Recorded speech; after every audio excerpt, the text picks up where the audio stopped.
Does physical death mean the end of our existence? Boa tarde, Dr. Manuel Sans Segarra. Is there life after death? Today we have objective evidence with a scientific basis that physical death is not the end of our existence. A Spanish doctor and surgeon who was head of general surgery and the digestive system at the Bellvitge University Hospital. Award for professional excellence from the Official College of Physicians of Barcelona. Death does not exist. It is a myth.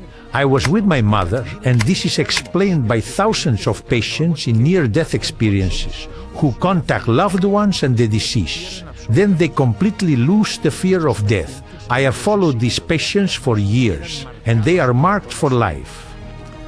Their existential conception changes completely. Love is the fundamental element of human existence, and the more we stray from it, the worse our life will be. As Einstein said, it was the most powerful energy in the universe. Well, I have to say that our society is not free. Today, we are not free. No one is free. Another stupid goal that our society has achieved is destroying the fundamental cell of society, which is the family. The ego will never change the world. Our politicians and powers that be are governed by the ego because there is a selfish interest above all. When will this change? Now, whatever age one may be.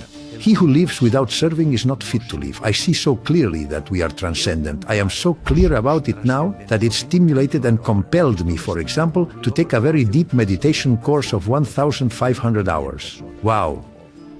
With an electroencephalogram, one is surprised to see the changes in the electroencephalogram. When you meditate, you reach deep states. What happens today? We know that with theoretical physics, quantum mechanics, the structure of the human being is not matter. The fundamental structure of the universe is. Juan, I am very proud of the work we have done on this recording set because we have come to record for episodes that literally look like cinema with a goal, which is to give people, our community, the best possible episode. Absolutely. Sergio, both we and the team, because everything we have set up here, we wouldn't have done it without the team. How everything has changed, and something we would like to ask you is that if you are enjoying the content, the quality, we are giving 100% that you subscribe. It is an action that does not cost you much and helps us bring better guests, for people to trust us more, for this project to become much bigger, and for the main goal, which is to help for the content that arrives here to be of the highest quality, to be achieved. So please subscribe. And if this is an audio, 5 stars would be amazing. By the way, Juan, I'm going to check how many people. Look, dude, more than 70% of the people listening to us are not subscribed. I mean, 70% guys, 7 out of 10 of you are not doing something that is free and helps us a lot, which is clicking the subscribe button. So we're not asking for much, just that you subscribe so that my whole team is motivated to keep growing and pushing our limits of how far we think we can take interviews. So thank you for being there, and I hope you love this content and what's coming. Doctor, the last word you told us 5 minutes ago was nihilism. What did you mean by that word? Nihilism is a terminal situation for the human being when they have lost all their values, meaning they find nothing to support or justify human existence, which is three-dimensional from an energetic point of view. Then this situation of nihilism is reached. It means that nothing is important, nothing has value. And logically, in this way, life has no meaning, no justification.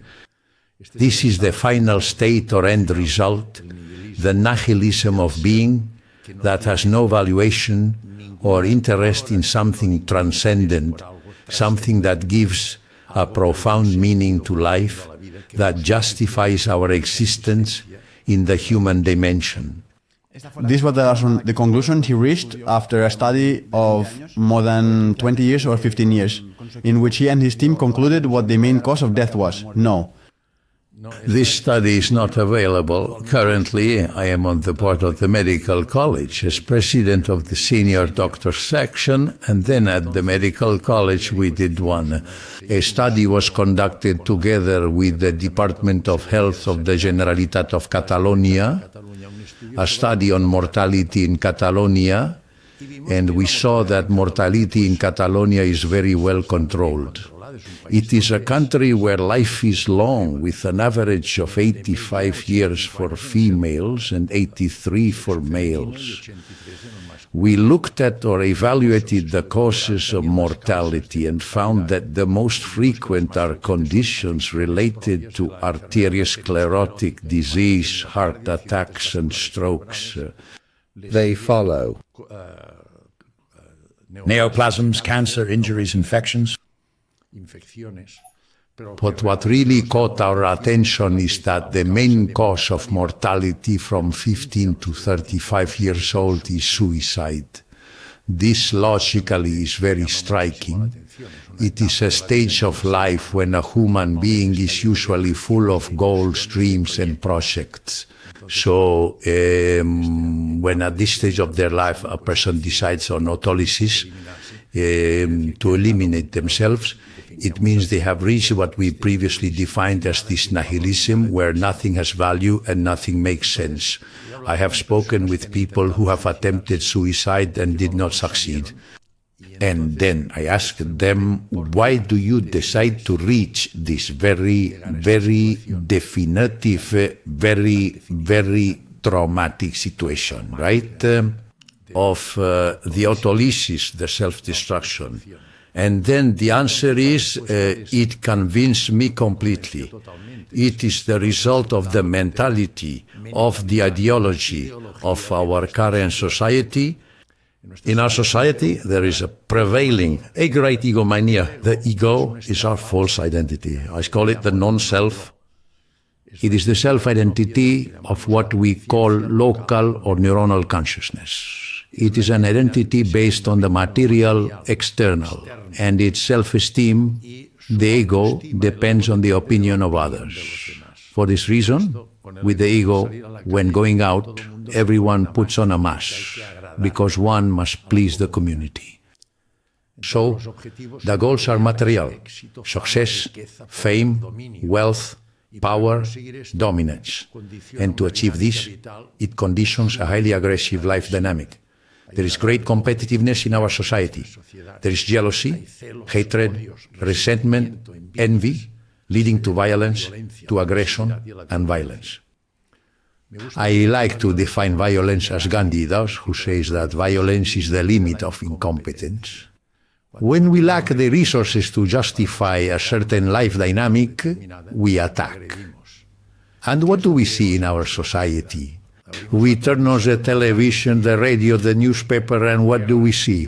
Wars, violence, robberies, losses, a complete lack of values. Well, these kids tell me that they have a life that is completely based on material things. Parents and grandparents have given them everything they asked for. Materially, they have everything, but the material does not provide happiness or meaning to life. It gives moments of pleasure, which is different from the pleasure of happiness. Pleasure is fleeting, and suffering follows pleasure. And pleasure conditioned by the ego is insatiable. When you pursue a material goal and achieve it, after a short time, this goal becomes routine, loses interest, and you automatically need another. That is, it does not satisfy you, it does not give you inner peace, it gives you only and exclusively a moment of pleasure. Pleasure is very active from an emotional and affective point of view. For example, if we get a job, we have to take a trip, we buy a good camera. At the moment we have it, there is a great emotional release, right? Of emotion. And logically, the response to emotion is feeling. This biochemically has a justification. Today we know that all mental activity at the cerebral level has a substrate of biochemical substances, which are involved at the synapse level, which are the neuronal connections, where the nerve impulse is transmitted by chemical substances that are neurotransmitters. In pleasure, the neurotransmitter is dopamine, which is highly exciting for neurons. So On one hand, they see these kids that they reach this sad situation and haven't achieved it. I talk to them that this pleasure from material things doesn't fulfill them at all. So they seek increasingly stronger stimuli. And they enter what we call compulsive consumption. Compulsively buying things, compulsively eating, compulsively smoking, compulsively drinking alcohol, compulsively engaging in sex, and in the end, they turn to drugs. This is another aspect that caught our attention. The incidence of drug addiction among youth exceeds 20%, but this does not provide them with any pleasure at all. It distracts them from their anguish due to a lack of vital interest.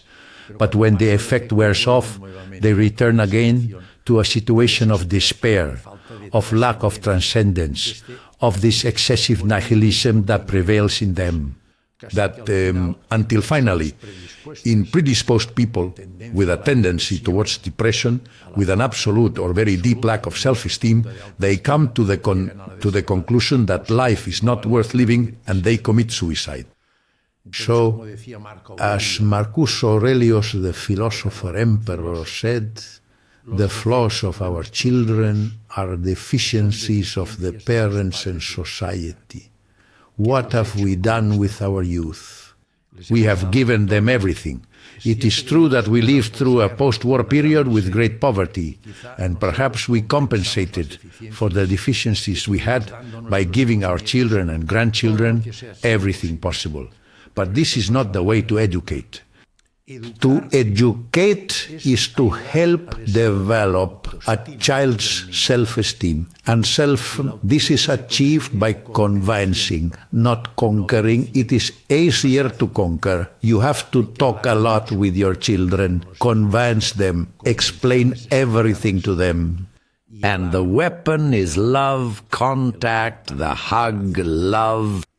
And there is very little of this. Our society, another stupid goal that our society has achieved is destroying the fundamental unit of society, which is the family.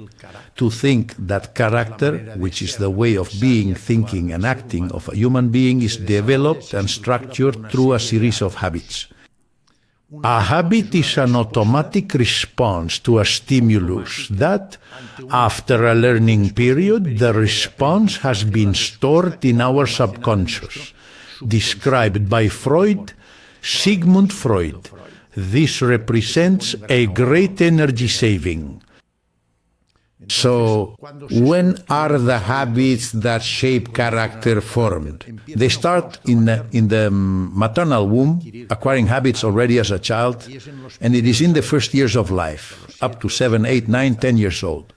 What do we do with our children at this age? The father and mother work, and when the children arrive, what do? They turn on the television. What do they see on television?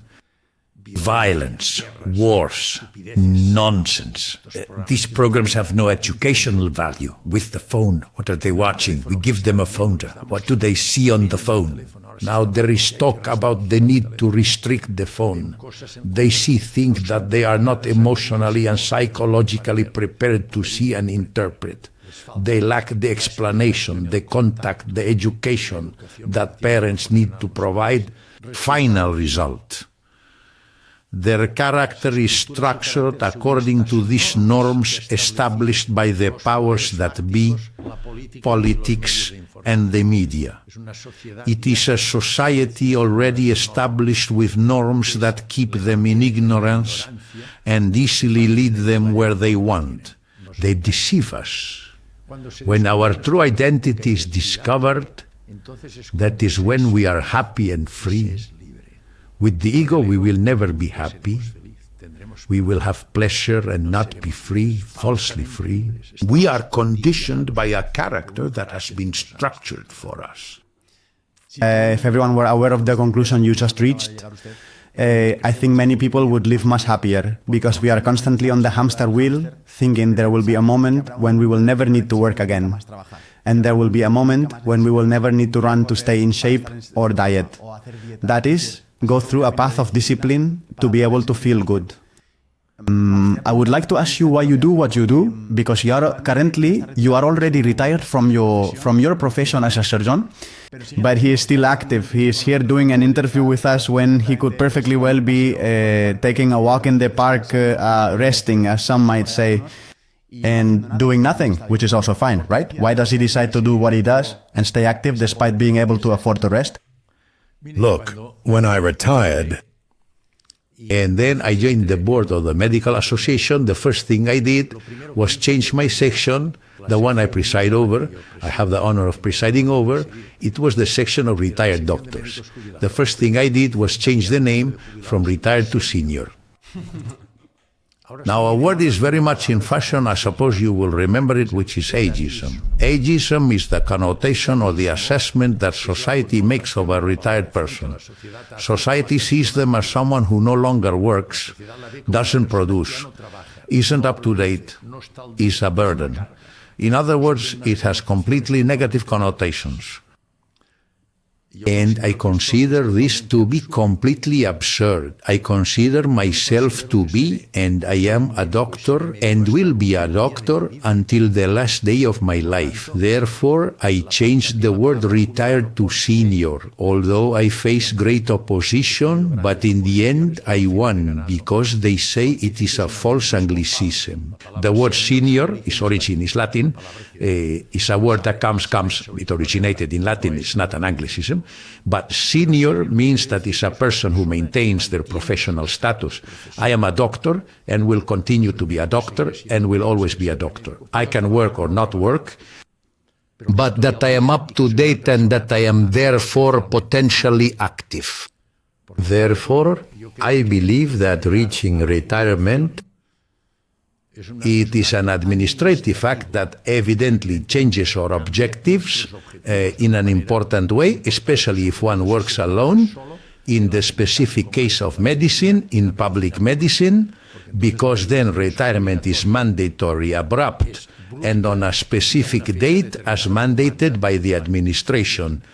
When it is private medicine, then retirement is different because it is later, progressive, and voluntary, which makes it structured in a much more manageable way than public retirement.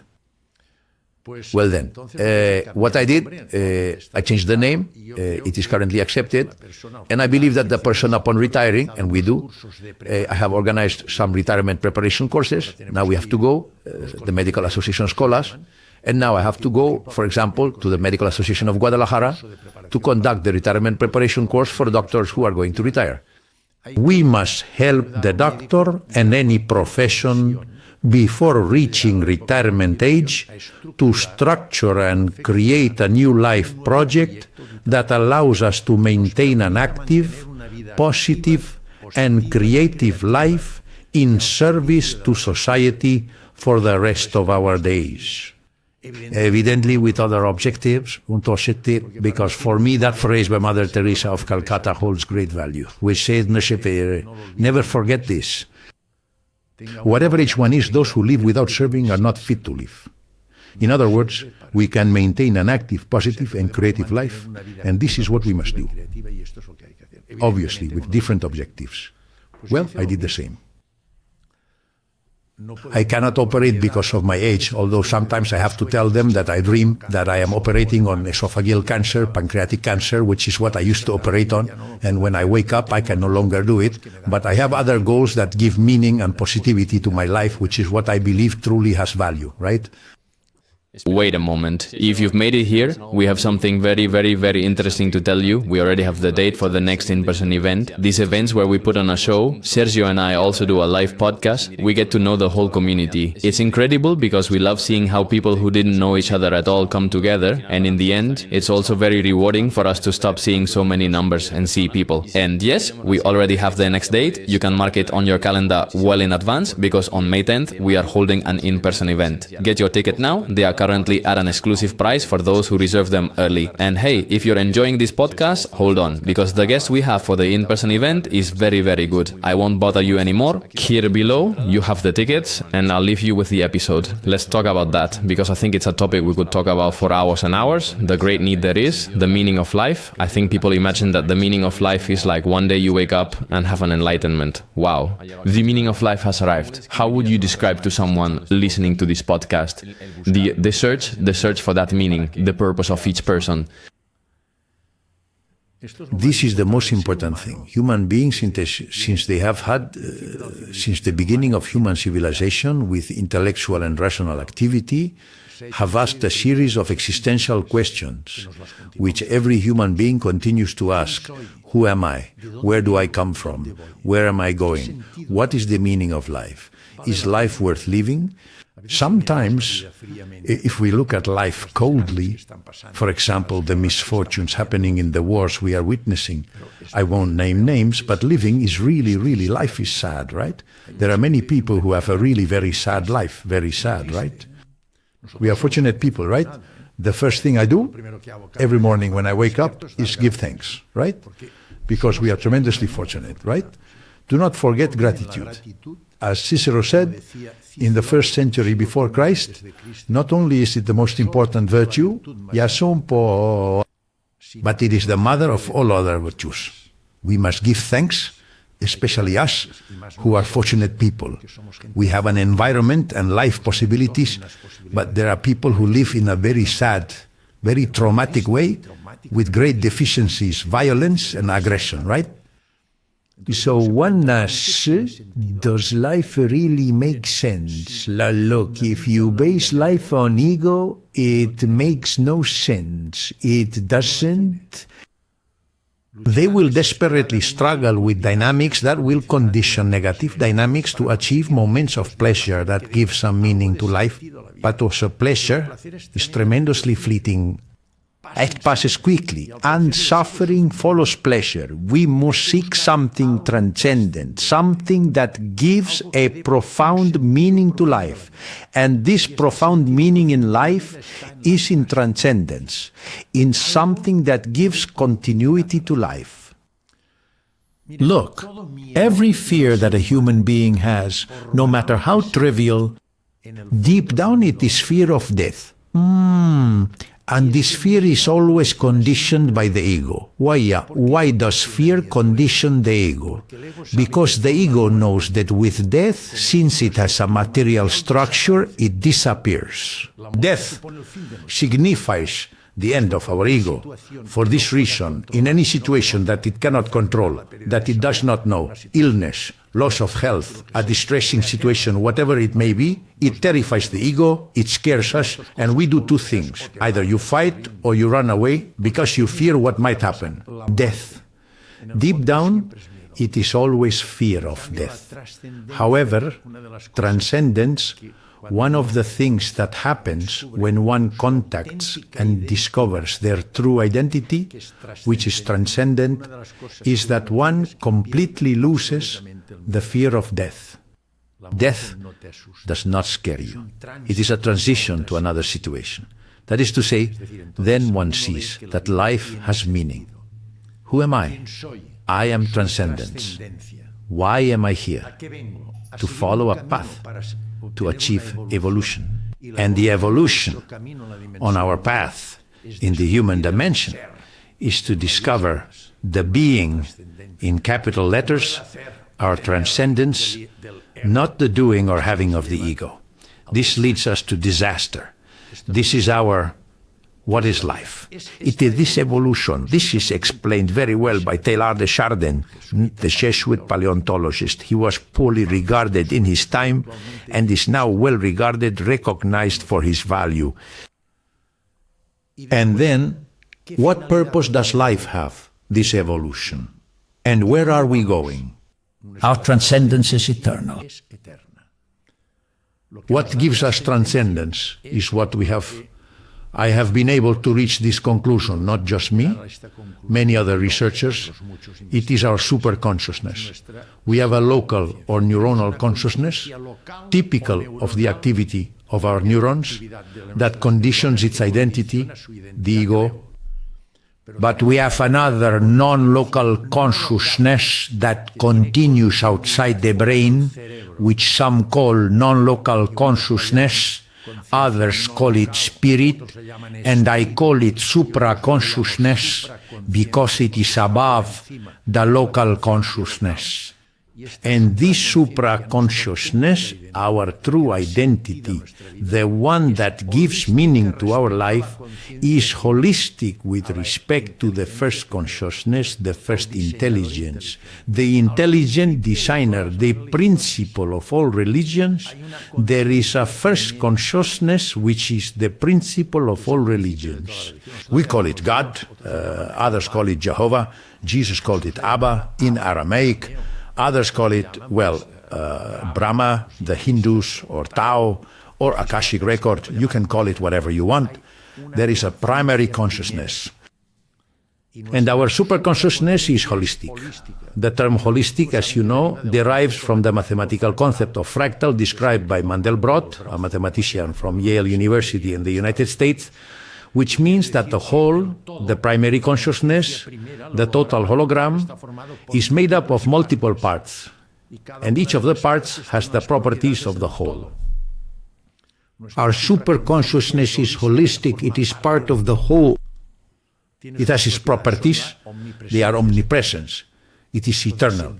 This gives a completely transcendent meaning to our existence. It is omniscient, it knows everything. Remember intuition. Intuition is a precognition where the intuitive person knows what will happen because they know everything. Live, everything is in the present. The supraconsciousness only has the present. The ego has the past, which conditions feelings of suffering and a future of uncertainty, of anguish. We do not know what will happen if we will achieve our goals. So it is omniscient, it knows everything, and it is omnipotent, it can do everything. Creativity, what is the work of art, my friend? It is the expression at a given moment of the superconsciousness of the human being, which is the only one with creative capacity. To create, as Parmenides, the wise pre-Socratic Greek of the 6th century said, is to originate from nothing. From nothing, nothing can be formed. If something appears, it is to create, to originate from nothing. The work of art is to create from nothing. It is the expression of the artist at a given moment of the superconsciousness that expresses, creates something, and manifests or externalizes it with an artistic language. Painting, writing, music, whatever you want. What makes me understand that we shouldn't worry about artificial intelligence? Not at all. Artificial intelligence is fundamental. It is a fundamental advancement in all areas of humanity. It will help us a lot. It will help our progress to be exponential. Think that 100 years ago, the average lifespan was 40 years. In 100 years, we have managed to reach 85 years, and every 5 years it increases by 1.5 years. With artificial intelligence, this progress will be exponential much faster. But do not forget that artificial intelligence works because it has algorithms and software that someone has created. And only the superconsciousness can create, which, be careful, the superconsciousness can reach limits where if algorithms are set against humans, it can go against humans. So there must be very important regulation with the superconsciousness. It can end up doing real atrocities. It's the same as the discovery of quantum physics, the mechanics, quantum mechanics, theoretical physics. It has provided us with many benefits. More than 50% of the world's GDP is based on quantum mechanics. But be careful, it also made the atomic bomb and kills people, right? So yeah, for Carlo, but artificial intelligence can help us and will be a marvel for the progress of humanity. But be careful with what we put inside and how this artificial intelligence works. And this depends on the human being, huh? How do we connect with that superconsciousness? Because now people might have heard it and think it's magic or something like that, something they didn't know. Is it possible to connect, or the more you pursue it, the worse it gets? The question you ask is very good. If we say that the human being, from a structural point of view, by the Cartesian Newtonian scientific method, is a body that is matter and a mind with psychic activities, with the consciousness we mentioned, whose identity is the ego, today we know that with theoretical physics, quantum mechanics, the structure of the human being is not matter, as it says. The scientific method is based on a materialist ontology that says the basic structural element of the universe is matter. Today, theoretical physics allows us to assert and say that the fundamental structure of the universe is energy. Everything is energy. And energy has two properties. It is neither created nor destroyed and is in a continuous vibratory state. We are energy. And by understanding this structure, we can then understand and comprehend and provide scientific basis that justify it, that the structure of the human being is a body which is low-frequency energy collapsed into matter. It is mind, which is high-frequency energy. They are electromagnetic waves that we can record in the electroencephalogram. There are 5 different types of waves in the human being, in the electroencephalogram, depending on the mental activity being developed. And then we have our superconsciousness, which is a subtle energy that continues outside the brain and is holistic. Therefore, it has the properties of the primary consciousness. How can we discover this primary consciousness?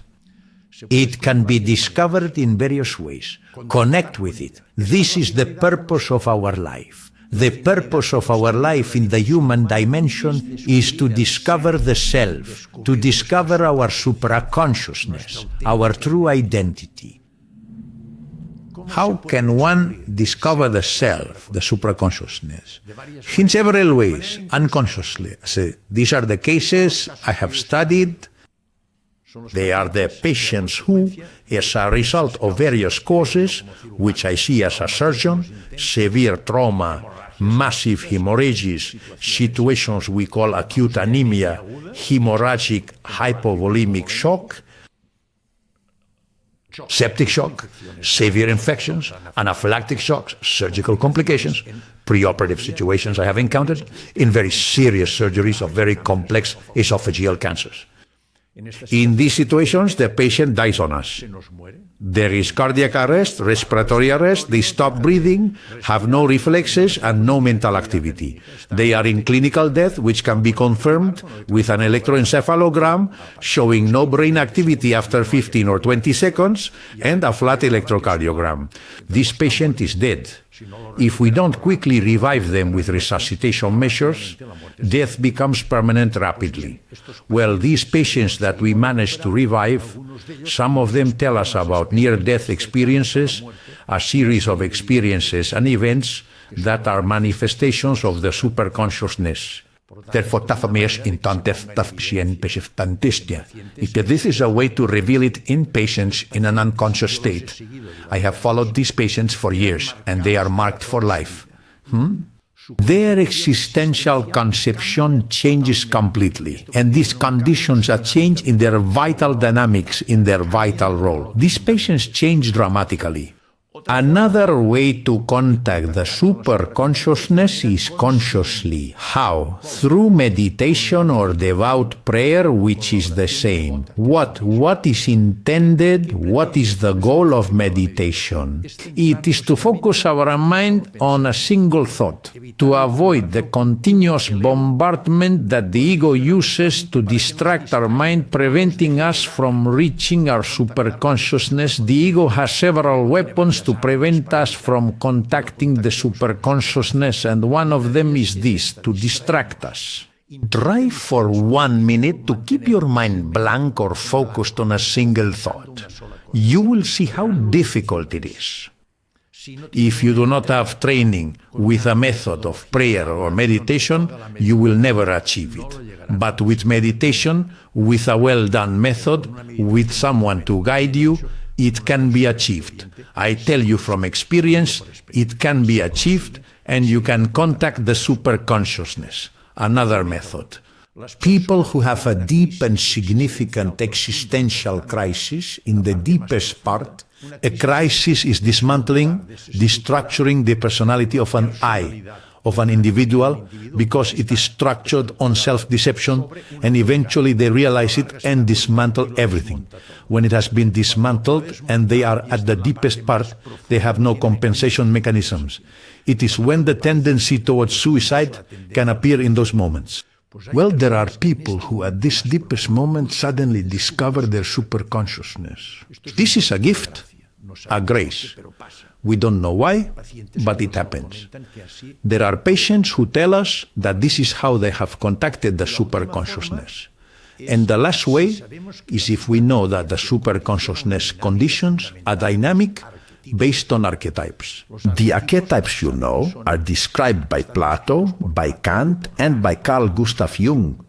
They are universal norms that govern the thinking of all humanity and indicate whether our actions are ethical.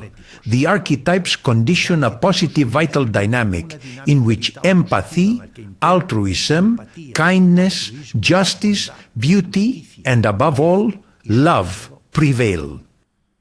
Love is the most important energy there is. It is the fundamental element of the supraconsciousness. Love. Well, if you consciously adopt this attitude typical of the archetypes and eliminate ignorance by reading. There is a lot of bibliography, many books that can explain your true structural reality, body, mind, and supraconsciousness. Then there comes a moment when you can reach contact with your supraconsciousness. And this manifests because then one experiences this great sensation of needing to discover this being. Because when one contacts it, the world changes completely. The vision of the world changes. It is something totally different. And then one has the sensation of and the need to give. The ego is everything to me. Love, supraconsciousness is giving. You find more satisfaction in giving than in having. This is what Mother Teresa of Calcutta used to say. He who lives without serving does not serve to live. This woman, who is a saint, lived in her supraconsciousness.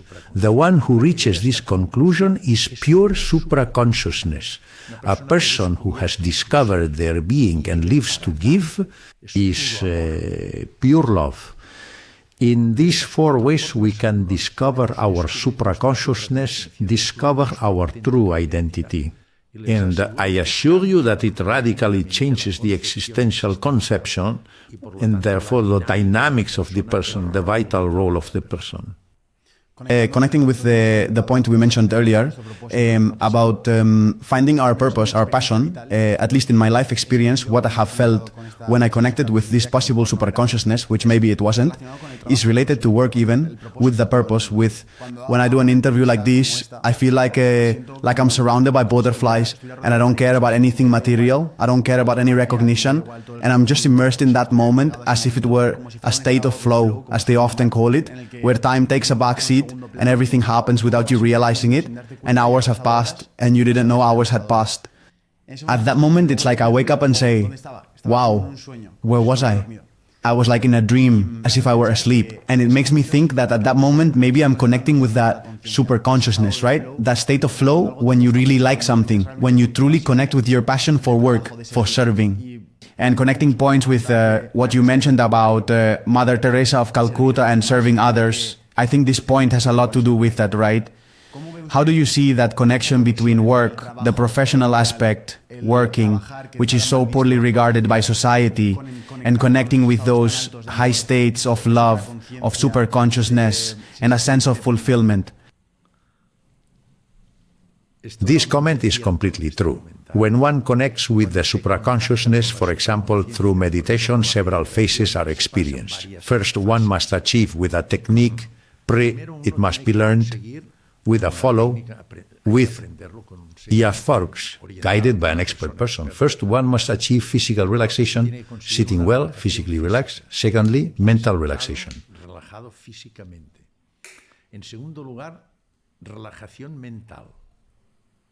In the third place, control the breathing, which is fundamental. Breathing is fundamental. And then fourthly, you have to focus our mind on a thought, which can be concentrating on the breath, inhalation and exhalation, or a mantra, that is a word. For example, some say God or whatever, a word, fix it on something. Then when when one has experience, after achieving all this, one begins to notice a feeling of peace, harmony, joy. The notion and the awareness of the body is lost. One is not aware of having arms, hands, body, head and legs. And when one contacts the superconsciousness, one has the feeling of openness, of vastness, that one is part of the universe, that one is the universe, that one is nature, that one is connected to everything, that you are united with everything, and what connects you to everything is love. And one loses the sense of locality and timing. What you were commenting on is exactly this. What patients tell us in near-death experiences, and what is noticed with meditation when one has a deep experience and you come into contact with your superconsciousness. You lose your ego identity and realize that you are a part of everything. And then it's very curious, because when one sees any object in nature, a tree, a bird, a rose, if we look at it with the ego, it's just another one. We don't give it importance. When viewed with the superconsciousness, the essence of everything is seen. You see the perfection in a rose, in a bird, in a tree. You see the divinity, the action of the primary consciousness in all of creation. And then you have the concept that life is a miracle.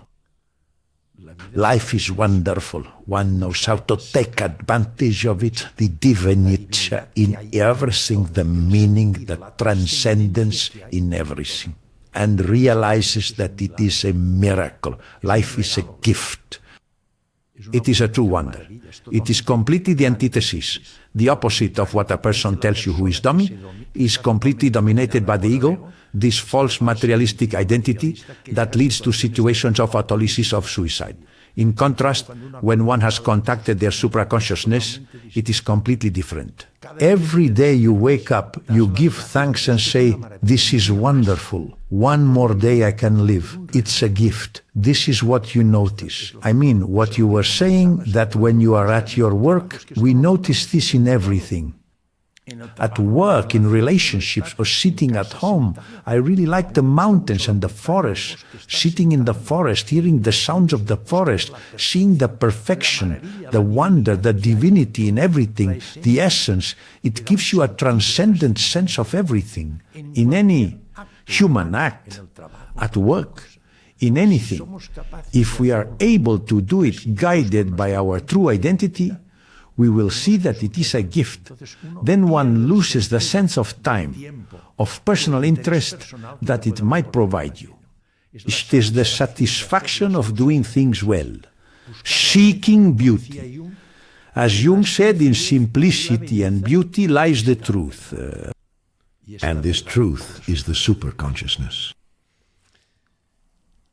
I was thinking, in such a scientific world in which you operate, being a surgeon, where everything is proven, everything has numbers and things like that, the first times you reached those conclusions, how did you break those mental patterns that you had? And then also your environment at the hospital, what did they think about these things? You're touching on a very sensitive topic, my friend. Logically, look, we doctors have a training based on what we receive in the Faculty of Medicine at universities, entirely based on the Cartesian Newtonian method, the scientific method, developed by Galileo Galilei, then René Descartes and Isaac Newton, fundamentally. It is a method, as you already know, based on materialist ontology, which studies the macroscopic, the objective, the real. It is what we can see and touch. It is what I teach my students at the Faculty of Medicine and what I teach my residents during their training, who spend 5 years in the service to train them in my specialty of general surgery and digestive system. This is the truth. So, when I first had contact with a patient whom I resuscitated clinical death and they told me about a near-death experience, it was an impact for me. I thought, according to my scientific structuring, that death, this patient was clinically dead, had no mental activity. How can it be that he expresses a series of experiences and events to me? These are near-death experiences coinciding exactly with the time he was clinically dead. This, by the scientific method, makes no sense. This caught my attention a lot. And then I started to investigate it deeply. I believe, as Einstein said, Albert Einstein, a person, a great scientist, a person who contributed a lot to humanity, but a man who, from his transcendent point of view, a very advanced, evolved man, right? He said something that I completely agree with. There is no chance or coincidence. Everything has its causality. Why did I become significantly interested in this? I don't know. But I felt a sensation inside and I told myself, investigate this. And I started to investigate this. I looked for biographies, talked to other experts who could guide me from other disciplines, psychologists, psychiatrists, neurologists, neuroradiologists, philosophers, theoretical physicists, theologians, Christians. I talked to many people. Now, when I started studying this, it was a time when the study of these transcendent phenomena was very underdeveloped. So this was looked down upon. When I would tell them, look, it's just that my patient, don't worry, they would say to me, these are hallucinations, disorders of the neurons due to lack of blood flow. Don't overthink it. Because then I would say, well, hallucinations, I thought, are very different. Consider that a near-death experience has a logical structure. Everything they explain has a logical dynamic. A hallucination is the most absurd thing in the world. Near-death experiences repeat the phenomena, the items. The differences between one patient and another are subtle, but conceptually it's the same. On the other hand, there isn't a hallucination that resembles another, which we see in patients with psychotic episodes, schizophrenia, due to drugs and so on. They are completely different. Near-death experiences the patient remembers for their entire life, and the more time passes, the more they remember. I can assure you, because I have followed these patients for years, whom I have treated and who have had near-death experiences. Hallucinations make them feel ashamed. They forget. They don't even want to talk. Right away, they don't want to talk about it. You have to draw it out of them. And in my patients, the experience, near-death experience, impacts the existential conception that changes their life dynamics, which hallucination does not do at all. They are completely different. They acknowledge it. They say back, but we don't know anything else. Don't complicate life. But there is a series of objective certified tests, a series of tests with a scientific basis that today is so evident that they can no longer deny it. At the beginning, I hid this from myself. I couldn't talk about it. It would have cost me my job. They would have admitted me. It would have jeopardized my professional career. And I said, man, if the head of the department says these things, he must not be right in the head, right? So I kept quiet about this. I studied it. I kept it to myself. And when I became a senior, I said, now it's my turn. Now I tell my story. The truths have reached, and I told them. But I have the pleasant illusion that today they call me to go to intensive care congresses to give a lecture. Royal Academies to give the inaugural session of academic courses at universities. In Royal Academies to celebrate the 325th anniversary of their creation. The Church, high authorities of the Church have asked me to go talk to them about what death is. We say the same thing. We demonstrate the same thing, that there is a primary consciousness that you can call whatever you want, and that this consciousness manifests in each of us in the superconsciousness. Yes, we say the same thing, but with a scientific basis. For this reason, when I am in a theater speaking to 2,000 people, it fills me with pride to think that, for example, 80% are young people. The young person wants to seek this transcendence. And I think we contribute. I see that this is opening up. The evidence is so clear that it can no longer be denied. I see it with neurologists, with neurosurgeons. The other day I did an interview. I am doing interviews that we film, and are the videos we post on my social media channels with an eminent neurosurgeon, head of a department at a university hospital, recognized nationally and internationally. And they no longer say that these are hallucinations. They say, there is something here that is different, that we still have things to learn, and so much that we lack. But evidently, there is something that the scientific method does not explain. There is something deeper, more transcendent. The spiritual world is recognizing it, the church, the scientific world, the philosophical world, that there is something more, there is this transcendence.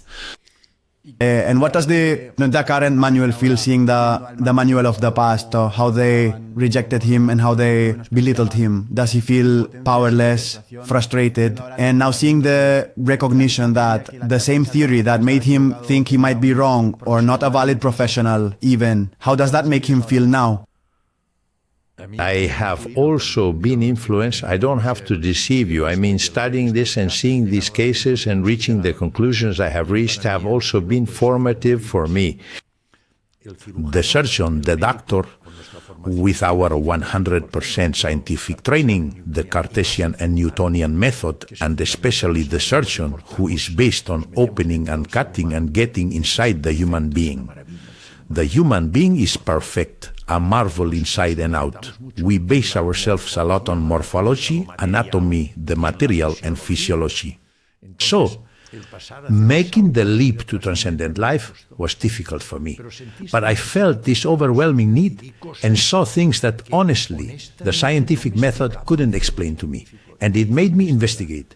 And I have reached some conclusions that, for example, I see so clearly that we are transcendent. I have it so clear now that this stimulated and compelled me, for example, to take a very deep meditation course of 1,500 hours I did. Wow. With a control electroencephalogram, one is surprised to see the changes in the electroencephalogram when you meditate and reach deep states. What is happening?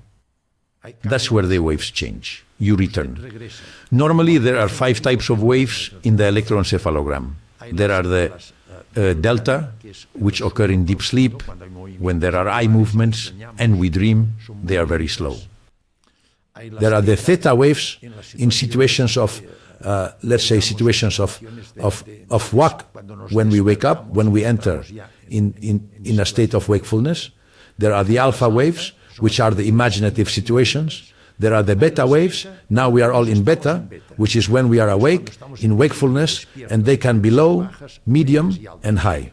And then there are the gamma, which are very high frequency. Well, when you enters into deep meditation, it enters into beta. You see that it starts to lower to alpha, and in deep situations reaches theta, which greatly lowers the frequency. And the Dalai Lama is a person who is very, he is the spiritual head of Tibetan Buddhism. He is a great advocate of the vision of the structural energetic quantum mechanics of the human being, and has encouraged the study of the human being from this perspective. And then a scientific study has been conducted at the University of Wisconsin. Very important. The Dalai Lama was asked if he would allow a series of highly evolved lamas to be studied electroencephalographically to see what changes occurred in very deep meditation situations. And indeed, he granted it. They evaluated them in baseline conditions. These llamas had a normal electroencephalogram, like we all do. In beta, in a state of wakefulness. In delta, when they were in REM sleep, and so on and so on. And then they made them enter deep meditation. And when they entered deep meditation, they reached situations of unfolding, as it is called. That is to say, they leave the body, which is very well expressed in near-death experiences. They enter into the energy of the superconsciousness, which is highly subtle, and this allows them to detach from the body. Then they detach from the body and can make astral journeys. Well, when they did this, they moved to alpha, to theta, and when they detached, they reached these situations, there was gamma activity of very high activity, which is much more difficult for a normal being to achieve in normal situations. That is to say, there are very important changes, and later it has been seen that there are even morphological changes. By performing functional magnetic resonances on patients who practice deep meditation and connect with their superconsciousness, it has been observed that over time, there are morphological changes that mainly affect the gray matter, especially in the frontal lobe, which increases in size. There are changes in the hypothalamus, changes in the midbrain, in the hippocampus, the memory area of the limbic system, the midbrain. That is to say, there are morphological changes due to meditation when contacting our superconsciousness. But how much should we meditate to start noticing benefits? How long is it? No, normally per day it is, I meditate. One meditates for 22 minutes. Oh, how precise, right? 22, yes, 22 minutes. And it's even done with a very interesting program that's it's an app that signals you with a sound, with a little bell when it starts. You do it, you forget, you lose your sense of time and space when you're in the situation. And then when it reaches 21, 22 minutes, the bell rings and you then little by little enter the beta state again. This is what needs to be done. 22 minutes every day. You can do it as you gain experience. You can push it to you can do it sitting on the bus, no? Wow. At the beginning, you have to do it in a place eliminating all stimuli that do not distract you, in a quiet place with low light with your eyes closed. But when you have experience, you can do it while traveling by plane, or you can do it on the bus calmly. Upon seeing that we are transcendental, I felt a change within that relaxes you about death, but you also feel a change that relaxes you about the death of your loved ones and with those losses. How has your change been? How have you experienced the losses of people around you? Wow, I was thinking, for example, the love of your life, your mother, your father, people who are very dear. How do you experience it knowing they are transcendental? Look, this is a consequence of what patients who have had a near-death experience go through. And if we follow them, I have already told you that I have followed them for years. And then in outpatient consultations, I would ask them what was my role. From the point of view, logically, the clinical death was due to a serious illness that I had operated on. I had, operated on them, first recovered them, and then operated on them for injuries, of vessels due to hemorrhages or whatever. Look, I would review their pathology to see if it was correct, but then I was very interested in the emotional state of these patients. So they told me the following, which is logically what I feel when one enters meditation. First of all, they feel very misunderstood, less and less, but they feel tremendously misunderstood, because for them, the experience of being close to death is extremely important. Their existential conception changes. They love being able to express it, to discuss it with the doctor, the nurse, their loved ones, their family, their friends. They can't, because when they express it, they are told, stop it, these are nonsense, these are hallucinations. There are even cases in biographies where due to insistence, they have been diagnosed as psychopaths and have received psychiatric treatment, mind you. This great misunderstanding which is decreasing as there is more awareness of our structural reality. Second aspect, they completely lose the fear of death. I have patients, one patient, for example, a healthcare worker who had an accident. That day I was the head on duty and they brought her to my hospital in clinical death. I revived her, I operated on her. She had a massive intra-abdominal hemorrhage due to injury to intra-abdominal organs. I operated on her, she recovered, and in the post-operative period she explained to me I had an extraordinary near-death experience. And one of the things she told me, which is very typical, not just in this case, but in thousands of cases you will find in worldwide biographies. Near-death experiences are very common. They say, Doctor, I noticed that I was leaving my body. They have the ability to pass through solid structures with tremendous ease. They explain to you what is happening. She told me, you were resuscitating me. I saw you from above, how you were giving me cardiac massage. You injected adrenaline into my heart. You used the defibrillator on me. She explained everything to me and to all the doctors who were there because she knew us. She was a healthcare worker. She explained everything that was happening in the emergency department in all the areas. My goodness, because they passed through walls easily. This is seen very well in the movie Ghost, if you have seen it. It is totally true. To remember that this passes through walls, the people.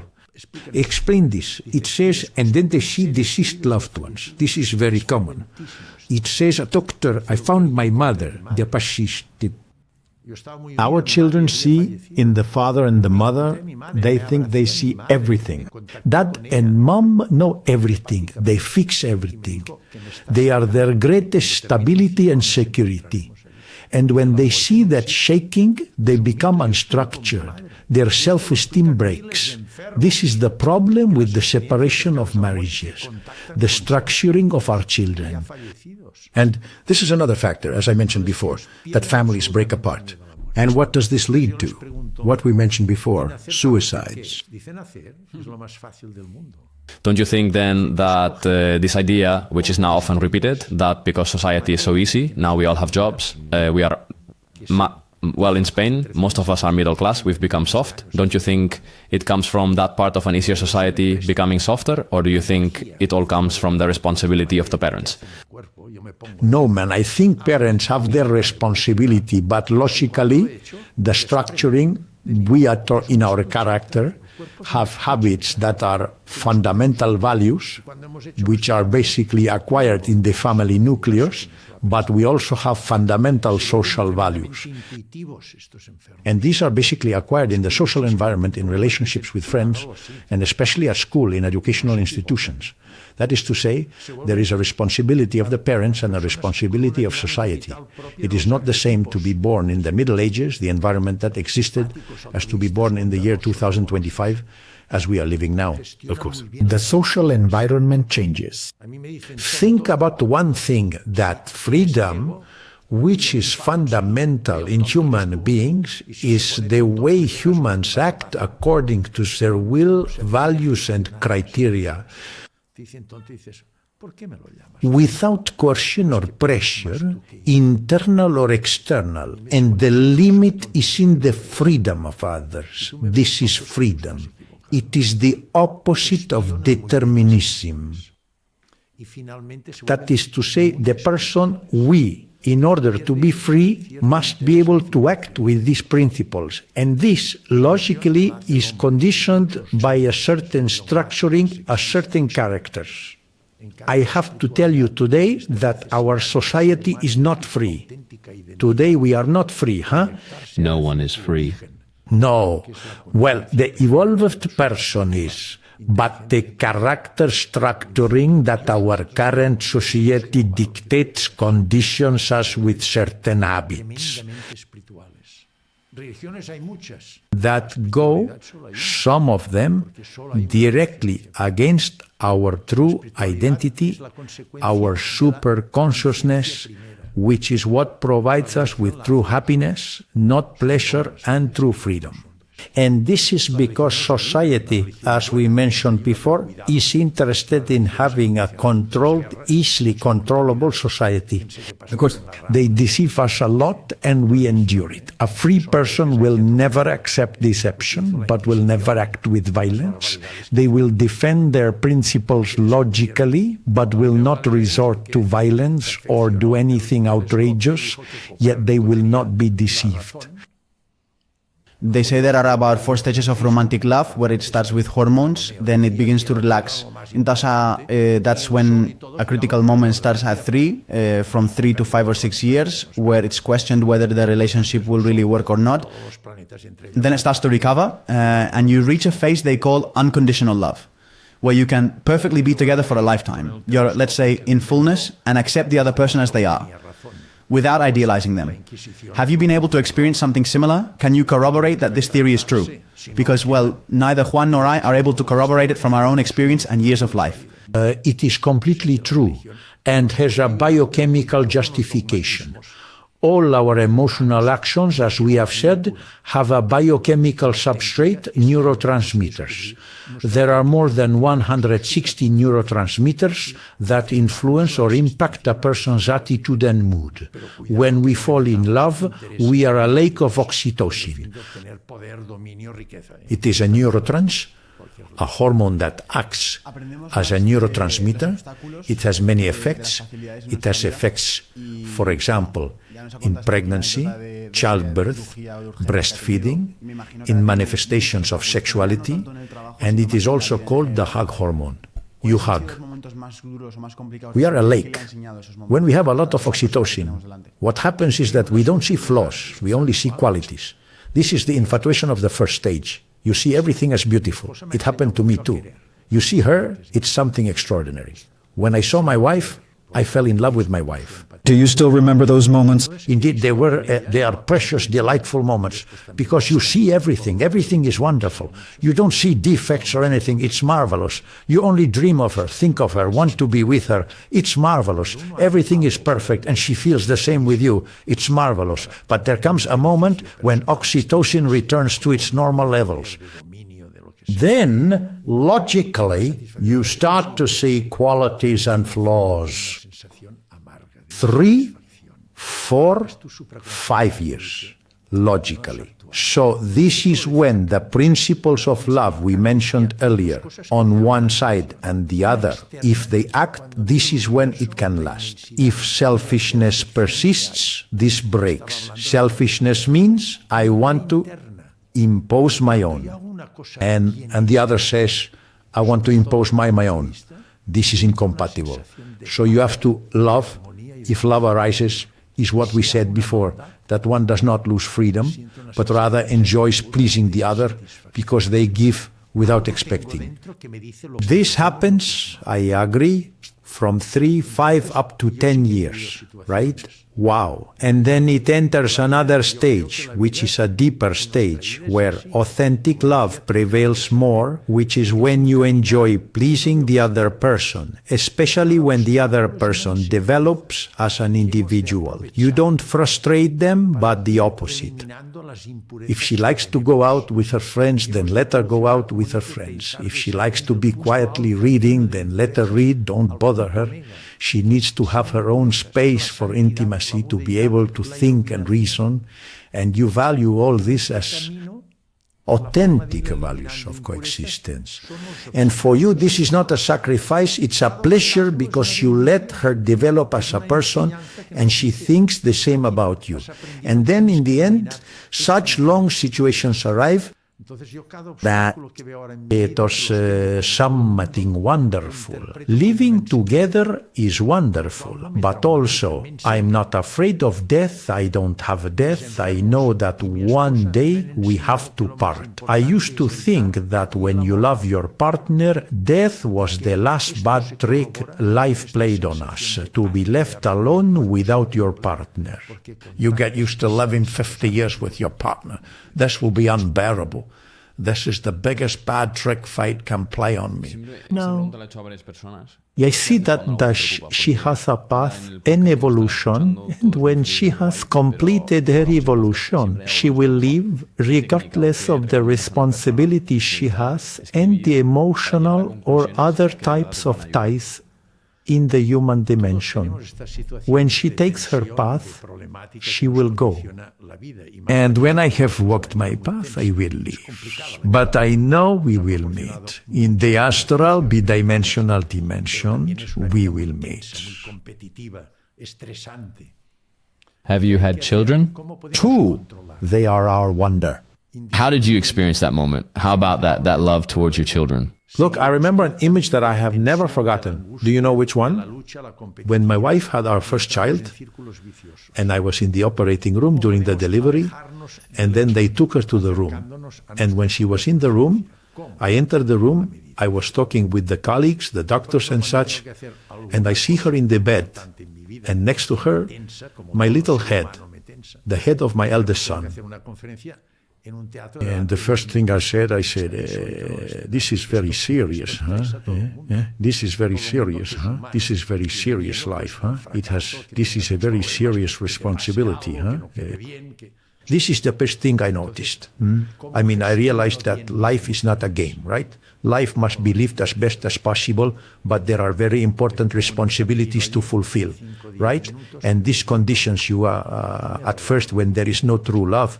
This has to help you a lot to be responsible for your situation, right? I lived my children very intensely.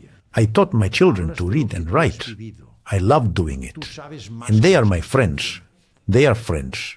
We have great trust between us. We consult each other. They consult me, I consult them. Every day we talk with one or the other. They are our pride. One is a dentist, a great professional and a great person, and the other is a lawyer, a criminal lawyer, a great professional and a great person. Each one has their own way of being, logically, but they are the result of our love.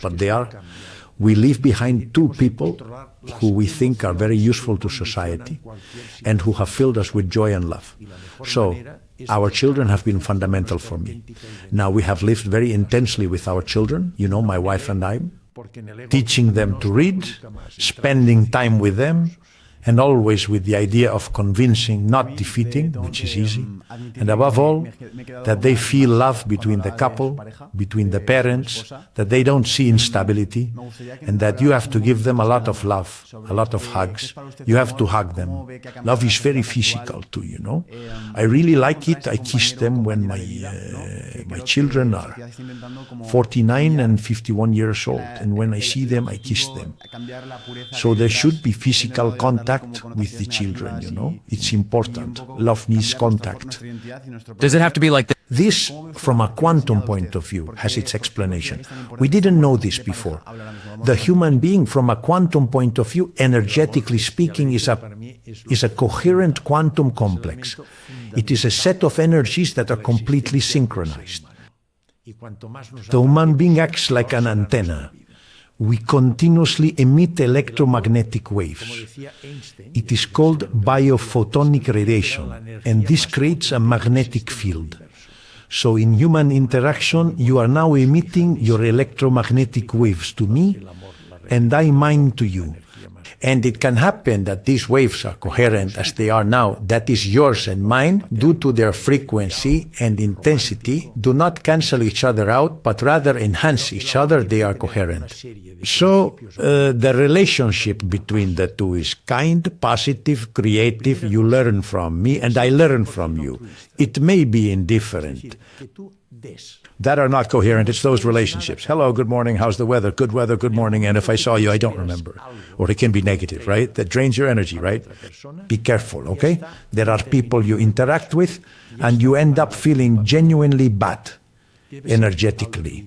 So it's necessary, and we know why you have to hug the people you love, because there's a massive energy exchange that stimulates what is called neuroplasticity and neurogenesis. Neuroplasticity is the ability to form new neural connections, and neurogenesis is the ability to form new neurons from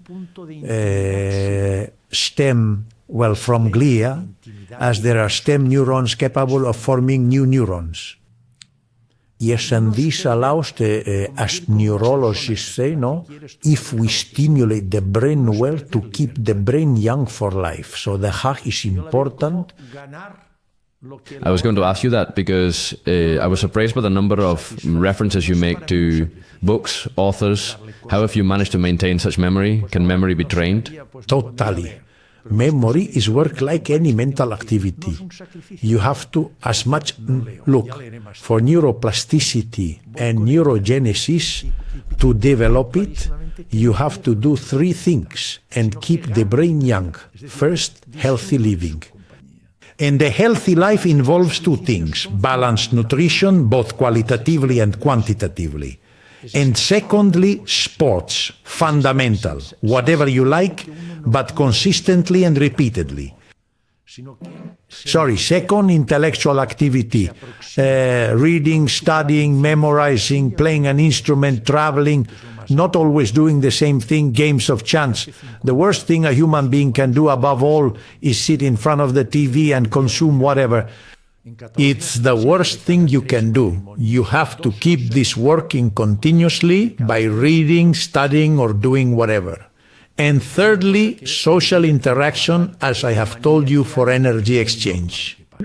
In this way, you you develop all your neurological abilities. We atrophy over time, we lose due to lack of cerebral irrigation, as we lose neurons. But with neuroplasticity, neurogenesis, we compensate by making new connections and creating new neurons. This brain plasticity was introduced by Santiago Ramón y Cajal, Nobel Prize winner in 1906, who said that the brain is plastic, the human being is the sculptor of their brain. At first, when he said this, they said, this man is wrong. Today we must acknowledge that he was absolutely right. Our children see in the father and the mother, they think they see everything. Dad and mom know everything. They fix everything. They are their greatest stability and security. And when they see that shaking, they become unstructured. Their self-esteem breaks.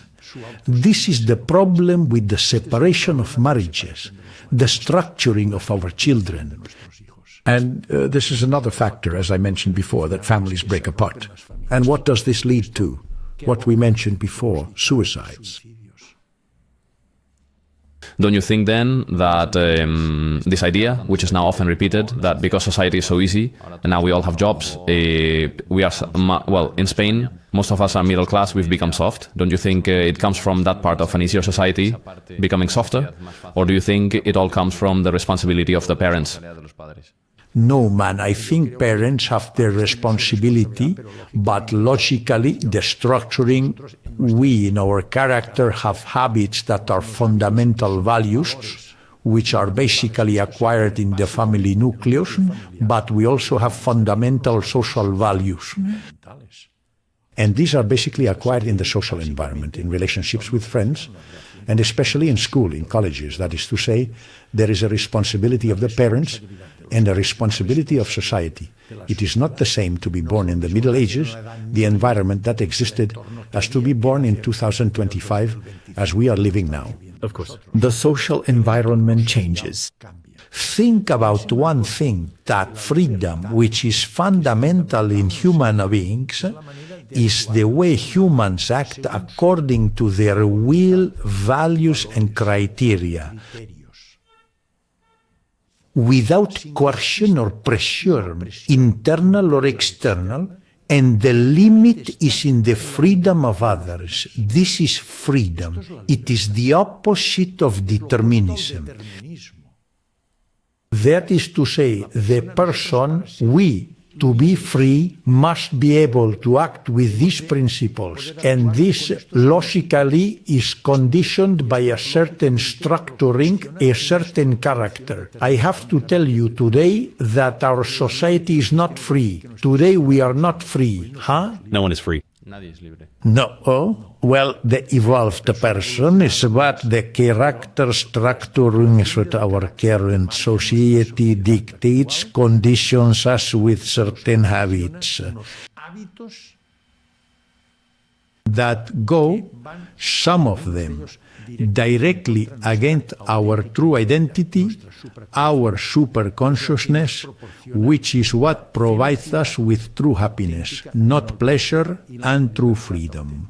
And this is because society, as we mentioned before, is interested in having a controlled, easily controllable society. Of course, we are deceived a lot and we endure it. A free person will never accept deception, but will never resort to violence. They will defend their principles logically, but will not resort to violence or do anything outrageous, yet they will not be deceived. They say there are about 4 stages of romantic love where, well, it starts with hormones, then that begins to relax. That's when a critical moment begins at 3, from 3 to 5 or 6 years, where it's questioned whether the relationship will really work or not. Then it starts to recover, and you reach a phase that they say is unconditional love, where you can perfectly be together for life. You're, let's say, in fullness, and accept the other person as they are, not idealizing them. Have you been able to experience something similar? Can you corroborate that this theory is true? Because, well, neither one nor I are able to corroborate it from our own experience and years of life. It is completely true and has a biochemical justification. All our emotional acts, as we have said, have a biochemical substrate, neurotransmitters. There are more than 160 neurotransmitters that influence or impact a person's attitude and mood. When we fall in love, we are a lake of oxytocin. It is a neurotrans, a hormone that acts as a neurotransmitter. It has many effects. It has effects, for example, in pregnancy, childbirth, breastfeeding, in manifestations of sexuality, and it is also called the hug hormone. You hug. We are a lake. When we have a lot of oxytocin, what happens is that we don't see flaws, we only see qualities. This is the infatuation of the first stage. You see everything as beautiful. It happened to me too. You see her, it's something extraordinary. When I saw my wife, I fell in love with my wife. Do you still remember those moments? Indeed, they are precious, delightful moments because you see everything. Everything is wonderful. You don't see flaws or anything. It's marvelous. You only dream of her, think of her, want to be with her. It's marvelous. Everything is perfect, and she feels the same with you. It's marvelous. But there comes a time when oxytocin returns to its normal levels. Then, logically, you start to see qualities and flaws. 3, 4, 5 years, logically. So this is when the principles of love we mentioned earlier, on one side and the other, if they act, this is when it can last. If selfishness persists, this breaks. Selfishness means I want to impose my own. And the other is I want to impose my own. This is incompatible. So you have to love. If love arises, it's what we said before, that one doesn't lose freedom, but rather enjoys pleasing the other, because they give without expecting. This happens, I agree, from 3, 5 up to 10 years, huh? Wow. And then it enters another stage, which is a deeper stage where authentic love prevails more, which is when you enjoy pleasing the other person, especially when the other person develops as an individual. It doesn't frustrate her, but the opposite. If she likes going out with her friends, then let her go out with her friends. If she likes to be quietly reading, then let her read. Don't bother her. She needs to have her own space for intimacy, to be able to think and reason, and you value all this as genuine values of coexistence. And for you, this is not a sacrifice. It's a pleasure because you let her develop as a person, and she thinks the same about you. And then in the end, such long situations arise. It is something wonderful. Living together is wonderful. But also, I am not afraid of death. I am not afraid of death. I know that one day we have to part. I used to think that when you love your partner, death was the last bad trick life played on us. That one is left alone without their partner. You get used to living 50 years with your partner. This will be unbearable. This is the worst trick fate can play on me. No. I see that she has a path, an evolution, and when she has completed her evolution, she will live regardless of the responsibility she has and the emotional or other types of ties in the human dimension. When she takes her path, she will go. And when I have completed mine, I will go.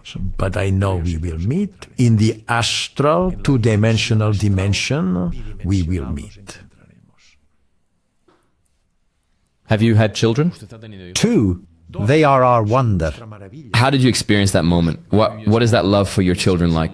Look, I remember an image that I have never forgotten. Do you know which one?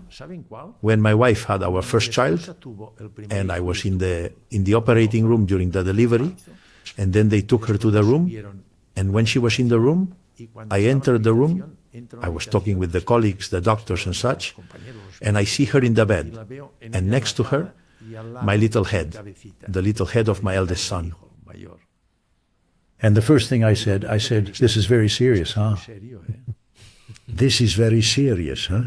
This is very serious life, huh? This is a very serious responsibility, huh? This is the first thing I noticed. I realized that life is not a game, you know. Life must be lived as best as possible, but there are very important responsibilities to fulfill, you know. And this conditions you, at first, when there is no true love, this has to help you a lot to be responsible for your situation, you know. I lived my children very intensely. I taught my children to read and write. I love doing it. And they are my friends. They are friends. We have great trust between us. We consult each other. They consult me. I consult them. Every day we talk with one or the other. They are our pride. One is a dentist, a great professional and a great person. And the other is a lawyer, a criminal lawyer, a great professional and a great person. Each has their own way of being, of course, but they are the result of our love. But we leave behind two people we believe are very useful to society and who have filled us with joy and love. Our children have been fundamental for me. Now, we have lived very intensely with our children. You know, my wife and I, teaching them to read, spending time with them, and always with the idea of convincing, not defeating, which is easy.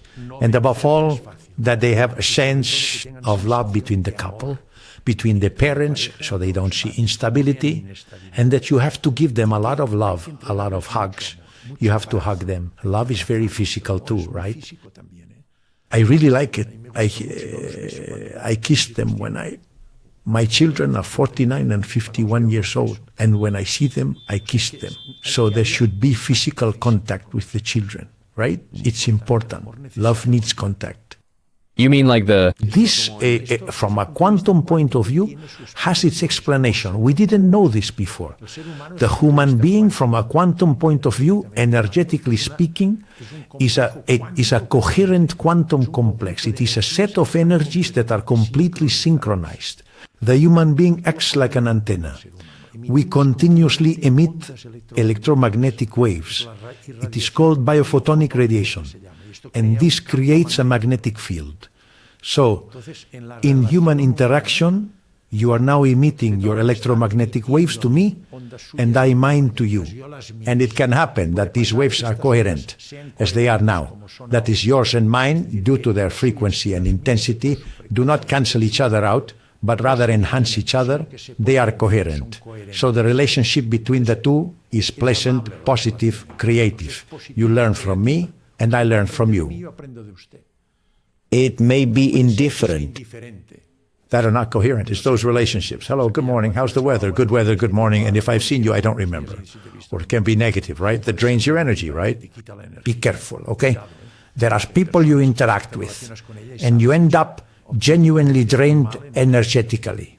So it's necessary, and we know why you should hug the people you love, because there's a massive energy exchange that stimulates what is called neuroplasticity and neurogenesis. Neuroplasticity is the ability to form new neural connections, and neurogenesis is the ability to form new neurons from stem neurons, from glia, where there are stem neurons capable of forming new neurons. Yes, and this allows, as neurologists say, if we stimulate the brain well, to keep the brain young for life. So the hug is important. I was going to ask you that because I was surprised by the number of references you make to books, authors. How have you managed to maintain such memory? Can memory be trained? Totally. Memory is work like any mental activity. You have to, as much, look for neuroplasticity and neurogenesis to develop it. You have to do three things and keep the brain young. First, healthy living. And a healthy life involves two things: balanced nutrition, both qualitatively and quantitatively. And secondly, sports, fundamental, whatever you like, but consistently and repeatedly. Second, intellectual activity, reading, studying, memorizing, playing an instrument, traveling, not always doing the same thing, games of chance. The worst thing a human being can do above all is sit in front of the TV and consume whatever. It's the worst thing you can do. You have to keep this working continuously by reading, studying, or doing whatever. And thirdly, social interaction, as I have told you, for energy exchange. This way you maintain, you develop all your neurological abilities. We atrophy over time. We lose due to lack of cerebral irrigation as we lose neurons. But with neuroplasticity and neurogenesis, we compensate by making new connections and creating new neurons. This brain plasticity was introduced by Santiago Ramon y Cajal, Nobel Prize winner in 1906, who said that the brain is plastic. The human being is the sculptor of their brain. At first, when he said this, they told him, "This man is wrong." Today we must acknowledge that he was absolutely right.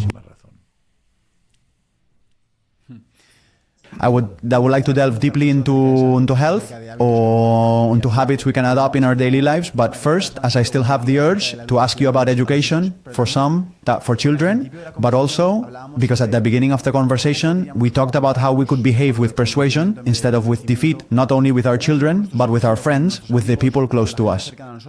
Things as important as, for example, appreciative gaze, positive reinforcement. I think people are not aware of the importance or the impact this can have on a person's growth, not just at 10 years old, but when they are 25 and experience a traumatic work situation. How can that affect a person? So I would like you to explain and share your point of view about the importance of positive reinforcement, not only with our children, but with our colleagues, our friends, our family, in our relationships, in everything. Look, everything you are saying is absolutely right, completely right. This work that we can do positively for all our fellow beings, intensely for our children and obligatory for our children, but also intense and obligatory with everyone. This is a consequence of the existential conception that you have. According to the existential conception one has, they will act in relation to their environment. And this is what is noticeable when one contacts their superconsciousness. What I have told you, this feeling of openness that one is part of the universe and knows and sees that they are connected with everyone.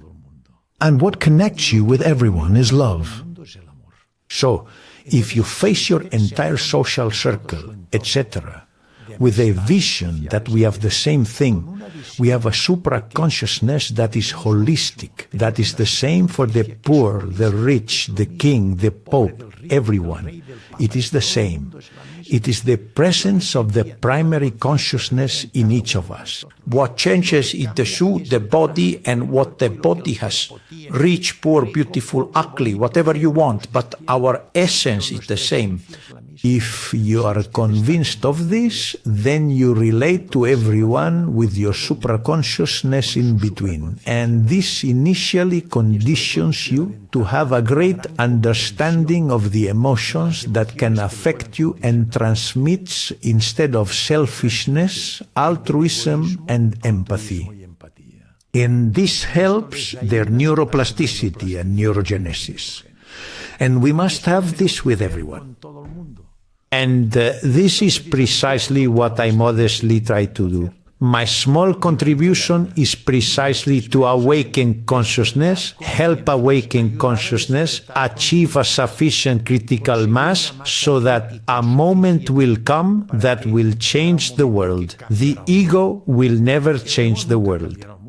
Our politicians and powers that be are governed by ego. Look, they make projects and things to not avoid climate changes, but everyone continues doing the same. Burning coal, oil, the same. Many Kyoto agreements and things, but nobody does anything because there is a selfish interest above all. When will this change? When there is a sufficient mass that says enough. Let's be honest and sincere. Let's tell the truth. In simplicity and beauty lie truth and love. And this is what must make us change. This is what will change the world, and this is achieved by awakening consciences. It's the work you do with your podcast. I'm sure if they see this, it will help some people. I have experience on our channels where people thank us for helping them awaken their true identity, their true existential essence.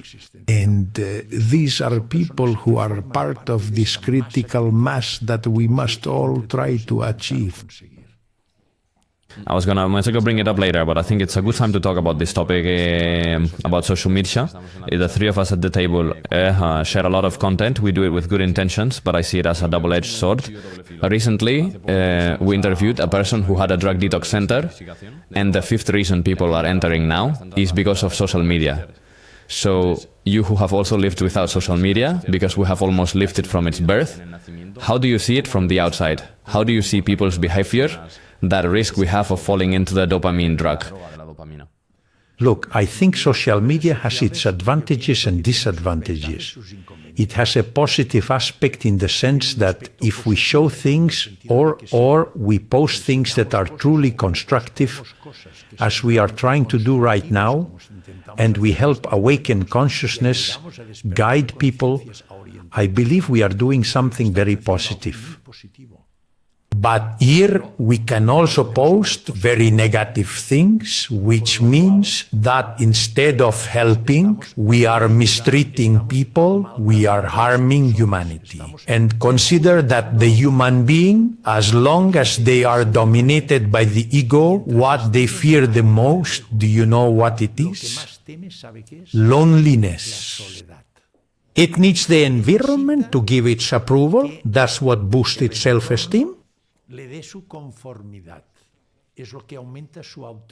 And one way to get support, to get people around you to not feel alone, is to get into social networks. This is why social networks are so popular today, because people in their ego have a need for company. It has to avoid the loneliness that deeply stresses it, and then it gets into social networks. So those of us managing social networks who introduce concepts have a great responsibility.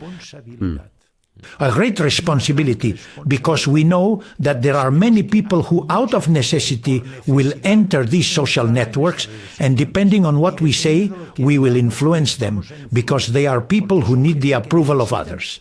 This is what gives self-esteem to those dominated by their ego. The vast majority of our humanity is like this. They need people to tell them, you are handsome, you are beautiful, you have a lot of money, you have a Ferrari, wow, you have succeeded. This gives them great self-esteem. But all of this is false. We cannot say this. We must say that all of this is false.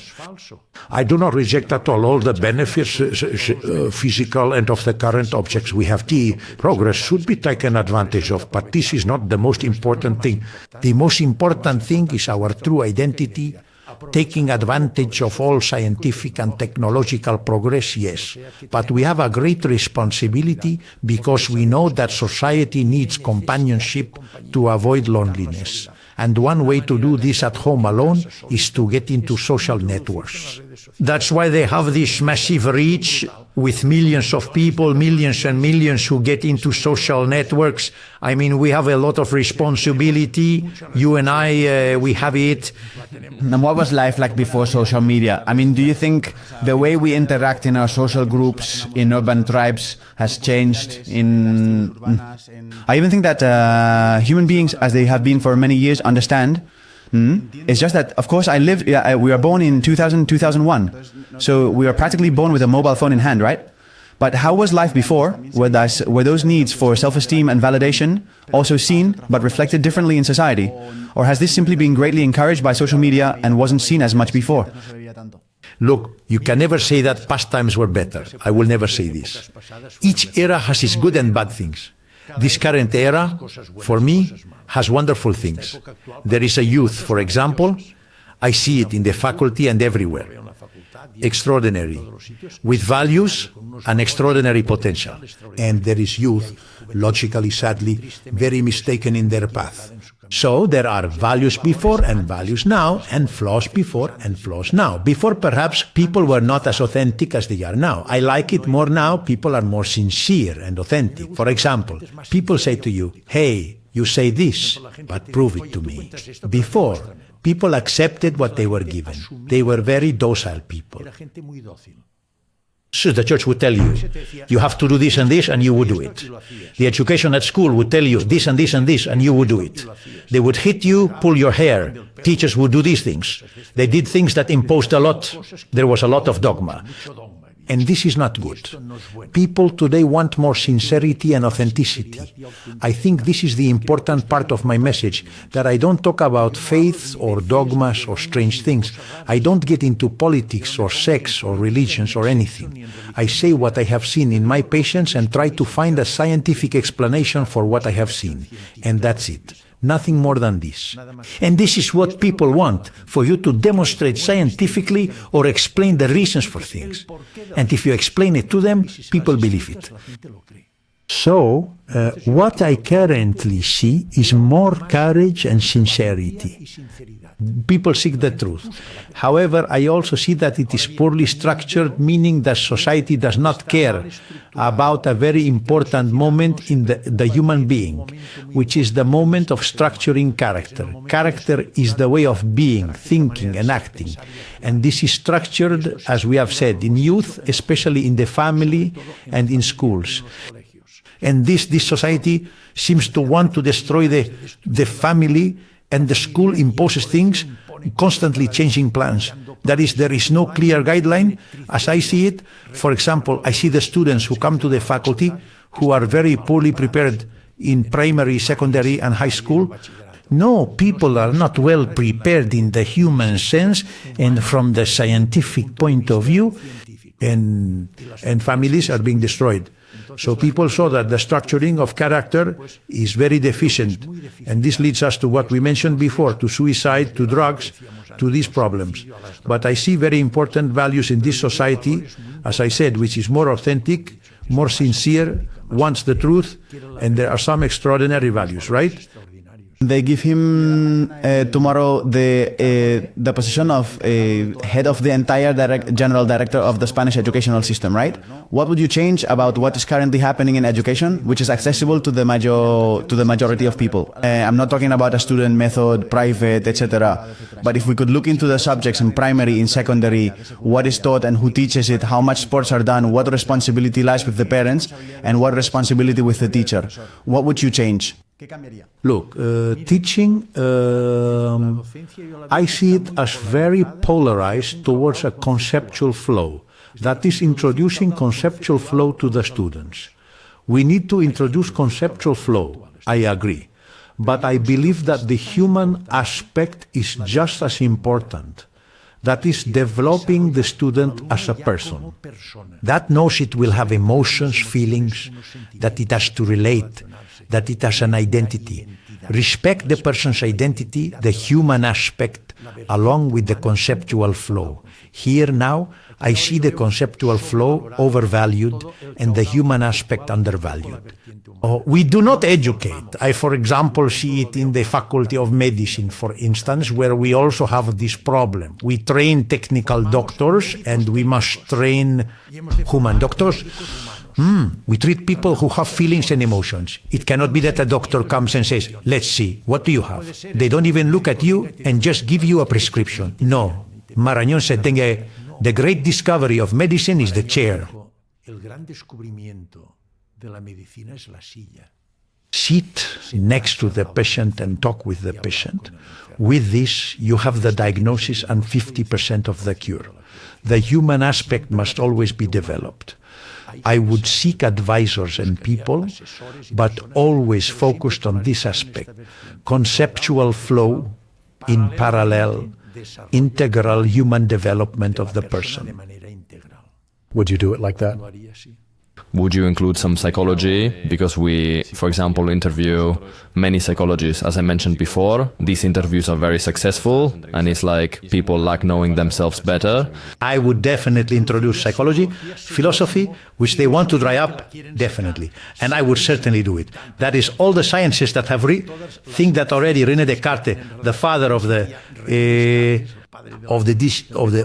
the scientific method of the 17th century, mathematician and philosopher, is the father of modern philosophy. René Descartes, he already realized that the material did not fit with everything spiritual and transcendent. And then he himself said, let's leave all the mind and mental activities to be handled by other disciplines. Religion, philosophy, psychology, metaphysics. Let's take care of the real, the objective, the material. And he created an abyss between science and spirituality or metaphysics. This is outrageous. And this still continues today.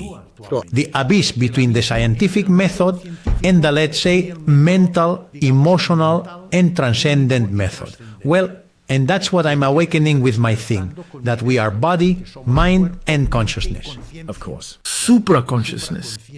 So, I believe that what is important in this sense is to value the human being comprehensively, valuing them as body, as mind, and as spirit, as consciousness.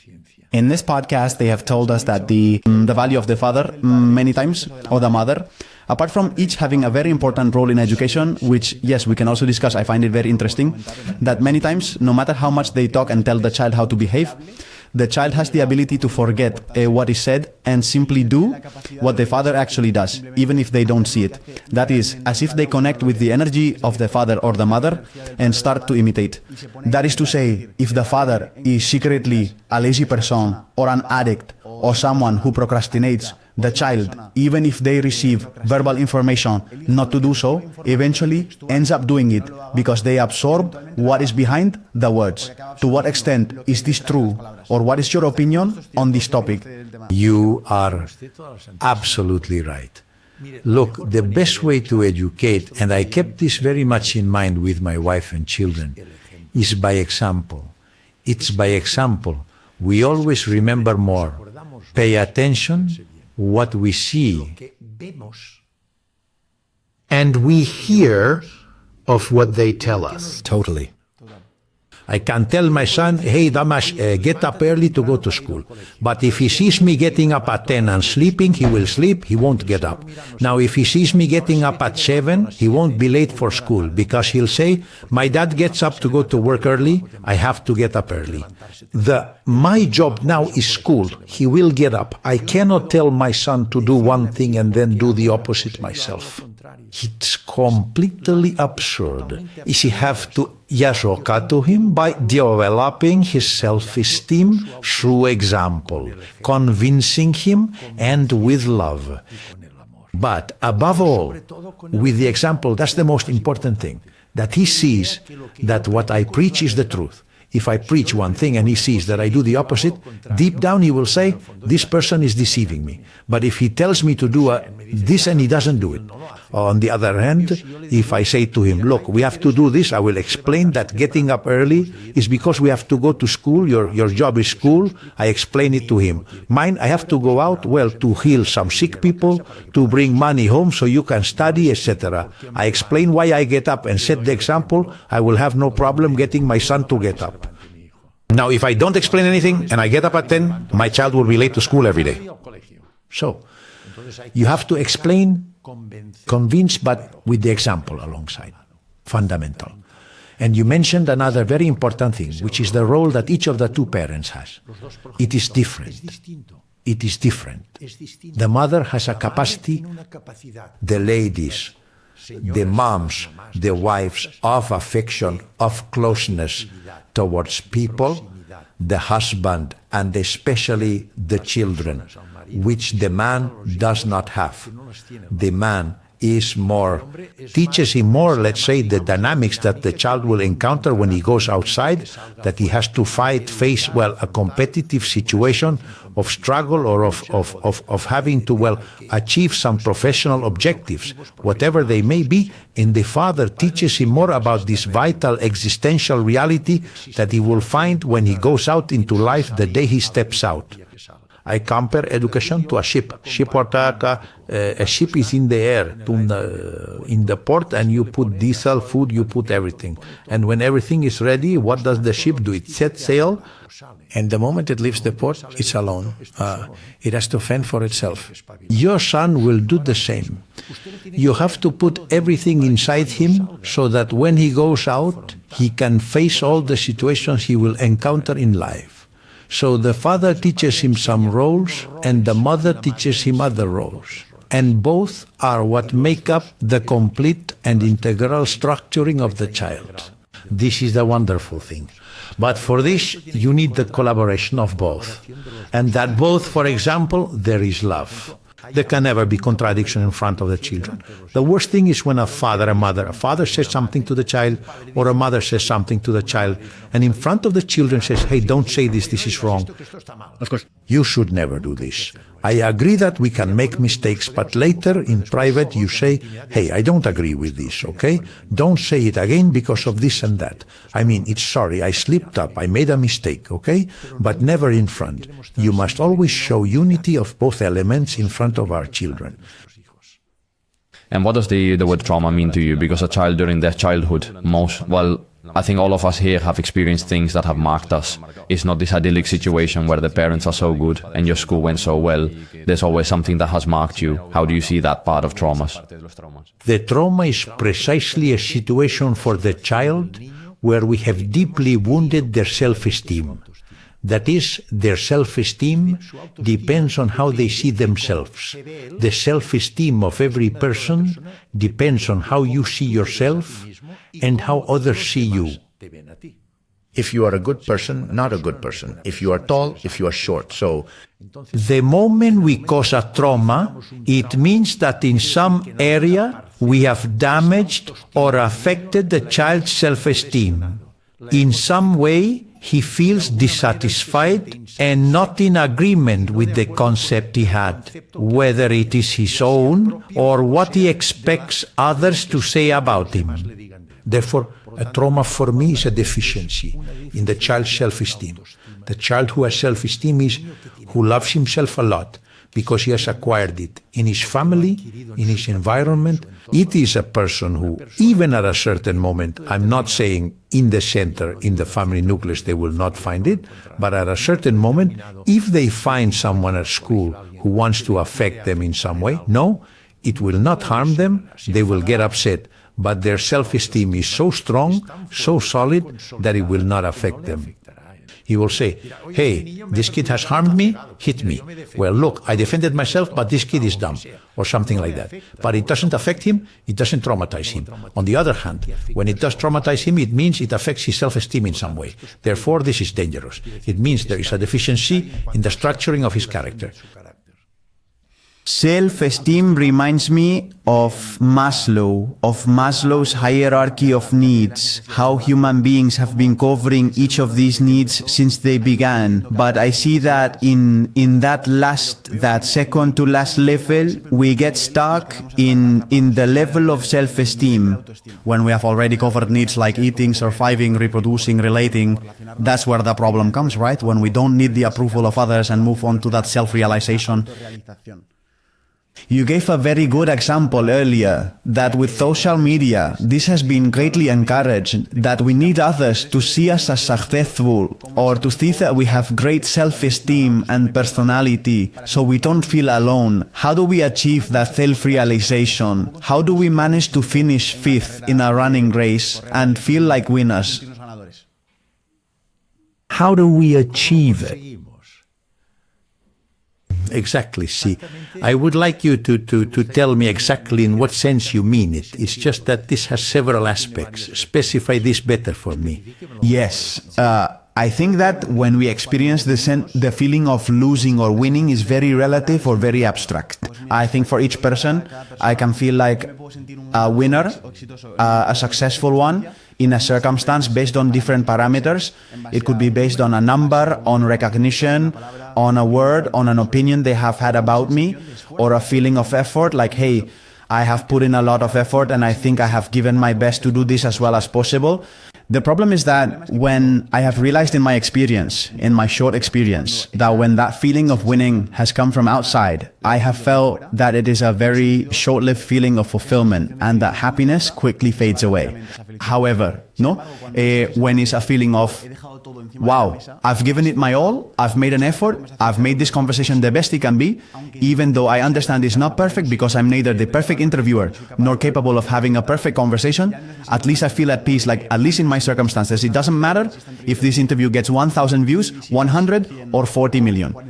I don't care because I will have felt that I did well, that I won, in this case, this situation, which is doing this as best as possible, this conversation. I think if the person connects more with this feeling, it's likely they will connect more easily with the superconsciousness or with that sense of being, of identity. I am totally, now I understand perfectly and I completely agree with you. Look, the ego, and we have said that it always moves in the past and in the future, never in the present, the current moment, which is the only thing we have. Do you know why the current moment is called the present? Have you ever asked yourselves that? No. Because the past will never return and the future is uncertain. We don't know what will happen. What is real in life? What is the only thing we have? The now. It's a gift. A present is a gift. The gift of life is the present moment, is this. Because we don't know what will happen in a moment from now. And what happened yesterday will never be repeated again. So it is the gift of life, the present. Well, look, when you are speaking to me in this way, I can assure you that even if you are not aware of it at this moment, due to your evolution, what you are telling me is that you find true satisfaction when you do something in accordance with this inner self of yours. And notice what you tell me. You lose track of time. Notice what you are telling me. You live only the moment you are speaking right now. It doesn't matter what you said 20 minutes ago or what will happen in... You are living this moment intensely. This is typical of supraconsciousness. You are not seeking applause, you are seeking to contribute something positive. That is to say, there is no selfishness here, but rather altruism, there is empathy. You understand the people who need at this moment to be introduced to a series of concepts that can help them in their life dynamics, and you collaborate with this. That is to say, there is empathy, there is altruism. All these are archetypes. All these are manifestations of the superconsciousness. The moment you think, I do this podcast because I will become more famous, I will earn more money for whatever reason. And now you insert the ego in the middle. Notice well, the psychological current goes from outside to inside. This has to provide you with benefits. However, what you are saying is your inner satisfaction that provides something to others, from inside to outside. This is supraconsciousness. The other is selfishness. Continue your whole life this way, my friend. Let your supraconsciousness prevail. We must have ego. Think about it, huh? We cannot eliminate the ego. The ego is inherent to the human dimension, to the human being. We have a local or neuronal consciousness that conditions an identity, which is the ego. We cannot eliminate it. And it is necessary, for example, to climb this mountain. You want to climb a mountain. You need energy, strength, desire. All this is provided by the ego. This is the ego telling you, hey, you come on, make an effort, I want to go up. In other words, in our normal life dynamics, we need the ego, undeniably. But be careful, as Swiarowski says, you can handle a dog in two ways. You can go behind the dog, letting the dog pull you, or you can go in front and pull the dog. You are the superconsciousness. The dog is the ego. You have to go in front and the dog behind. That's how you have to control your ego. But you cannot eliminate the ego. You need it as a human being. Of course. Continue with your superconsciousness. And happiness. It's something we haven't discussed, but we're usually thinking about it all the time. Many of us say we don't chase it, but I think 99% of people try to pursue it, see where it is, see what it is. How do you imagine it, or what does happiness represent in your life? What is happiness? Happiness it's something subjective, from a subjective experience that the individual has of a feeling of when one is happy, of peace, of harmony, of joy, of silence, of inner tranquility. This has a biochemical repercussion. We have already said that all mental activity has a substrate of neurotransmitters. In true happiness, it is serotonin. Pleasure, we have seen, was dopamine, which stimulates. Here it is serotonin that slows down the excess of neuronal activity. It is this subjective feeling with the absence of suffering. Then you are happy. To be happy, never forget, you have to be authentic with yourself. And your authenticity only arises from your superconsciousness. The ego is the expression of the education and character that society has conditioned with a series of habits. So when a child shows a tendency different from the norm, immediately they are put in line. So consider that the character they are shaping for you, and originating in a child, it is what conditions their thoughts, and the thoughts generate the feelings. You will think and act according to the character you have. Aristotle said this wonderfully. Aristotle lived in 322 before Christ and said a phrase that is still relevant, never forget it. It says, thought determines behavior. Repeated behavior creates habits. Habits structure character, the way of being, thinking, and acting. And character marks destiny. This was said by Aristotle, and it is still very relevant today. Character is what does not allow us to be free, because we have been structured with a character with pre-established habits. As long as you have this predetermined character, you are not truly yourself, and therefore your thoughts and decisions will not be authentic. You will not have freedom. You will have a pseudo-freedom. Talking about habits. Yes. I also feel very happy and content when I finish doing physical activity. And you have opened human bodies to see what they are like inside. Surely you have seen the importance that health habits have on the happiness and fulfillment of a person. How important are those health habits, that sport, that nutrition, that rest, more from a point of view, well, you know, of physical activity, of nutrition, in the happiness and fulfillment of a person? You somehow, yes, you are absolutely right. See how important health is that Schopenhauer, in 19th century German philosopher, said 9/10 of happiness depend on health. So we also have the sad example of having been sick at some point. When we become sick, especially with a serious illness, even if it compromises our vital situation, our life breaks. Our life breaks. We enter another role of diagnostic tests, treatments, surgeries, radiotherapies, whatever. What I do. The life of these people, of the sick person, is completely broken. Then one is not happy, but rather afraid of death, deep down conditioned by the ego. So health is fundamental. Can we influence health? Very much. Think about it, human beings, we grow until, do you know until what age we grow? Until 20, 25 years old. If from 20 to 25 years old, we begin the senile involution, which we know very well today, we start aging. Aging means that all our cells deteriorate, the functions of all our organs and systems deteriorate, and this is conditioned by genes. Genes, the genes of each person.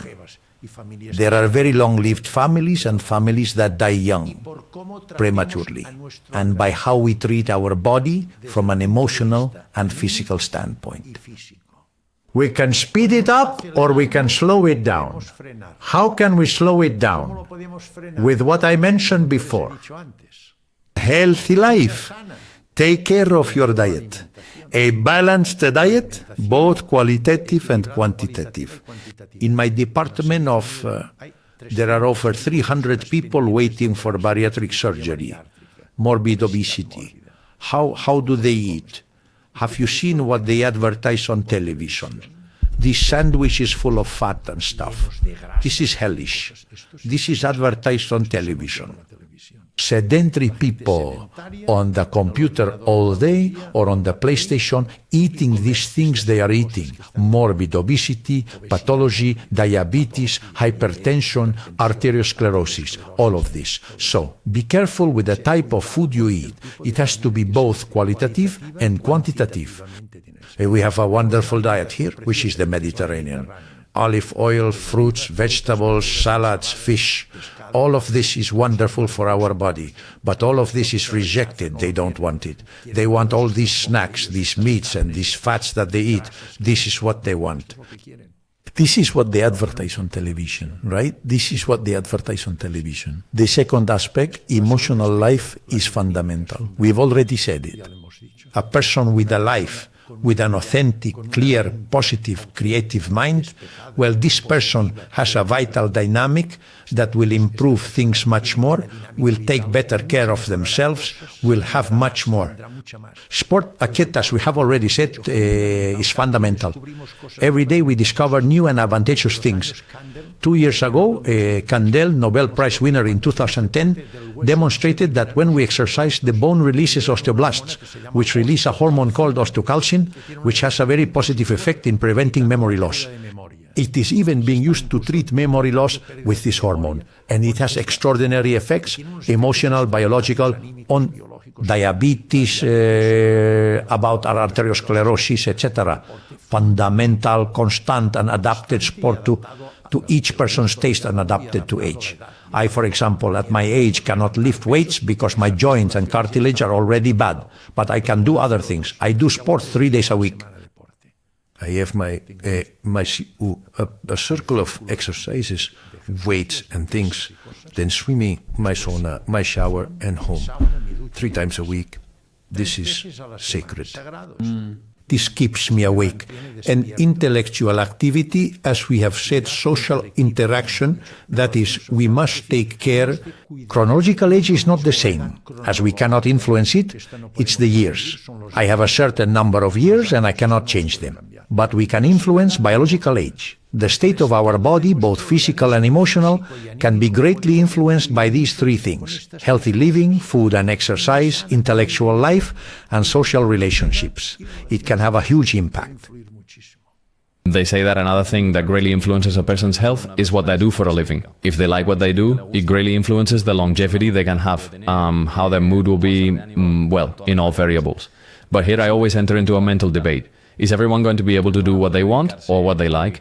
Or is it more a change of mindset that a person has to put passion into everything they do? What do you think about all this? Look, I have to tell you something here. I know it's sometimes difficult, but I believe a lot in the person. The thing is, the person has to be brave.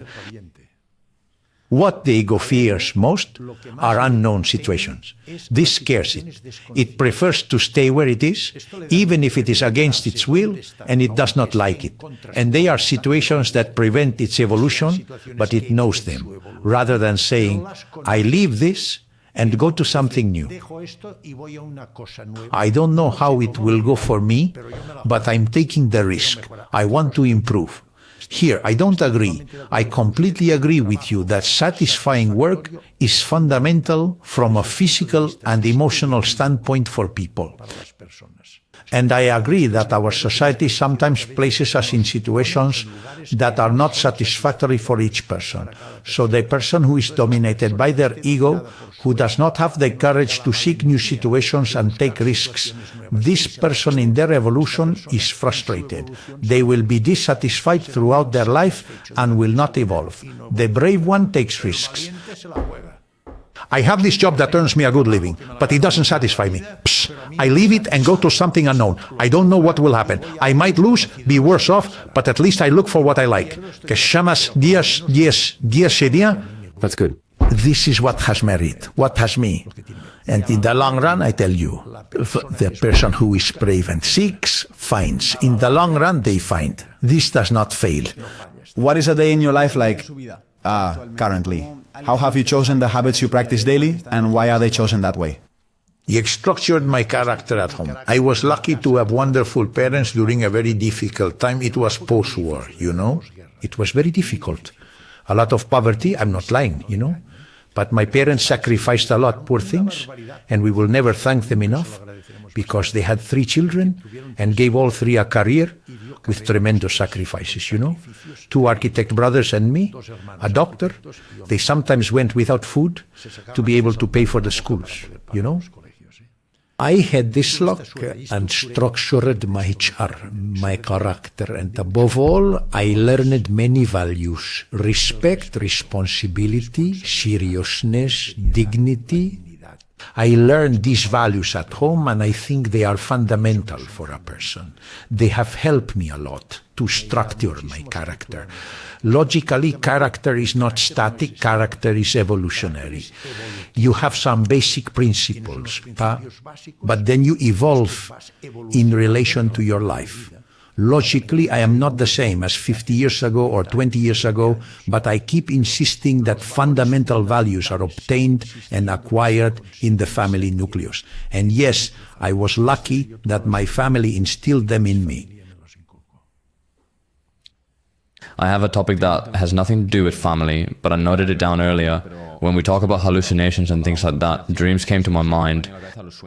Because it's another of the things that we're sleeping and a dream comes. Have you analyzed why a dream comes? Why do these things appear? If they are clues Of the superconsciousness of something similar. Dreams. In general, there are 2 types of dreams: normal dreams and lucid dreams. Lucid dreams are conscious. You are aware of the dream. The dream occurs in the REM phase, which is when there are eye movements in the slowest phase of neuronal activity slower. They are the waves of this delta. Normally we all dream.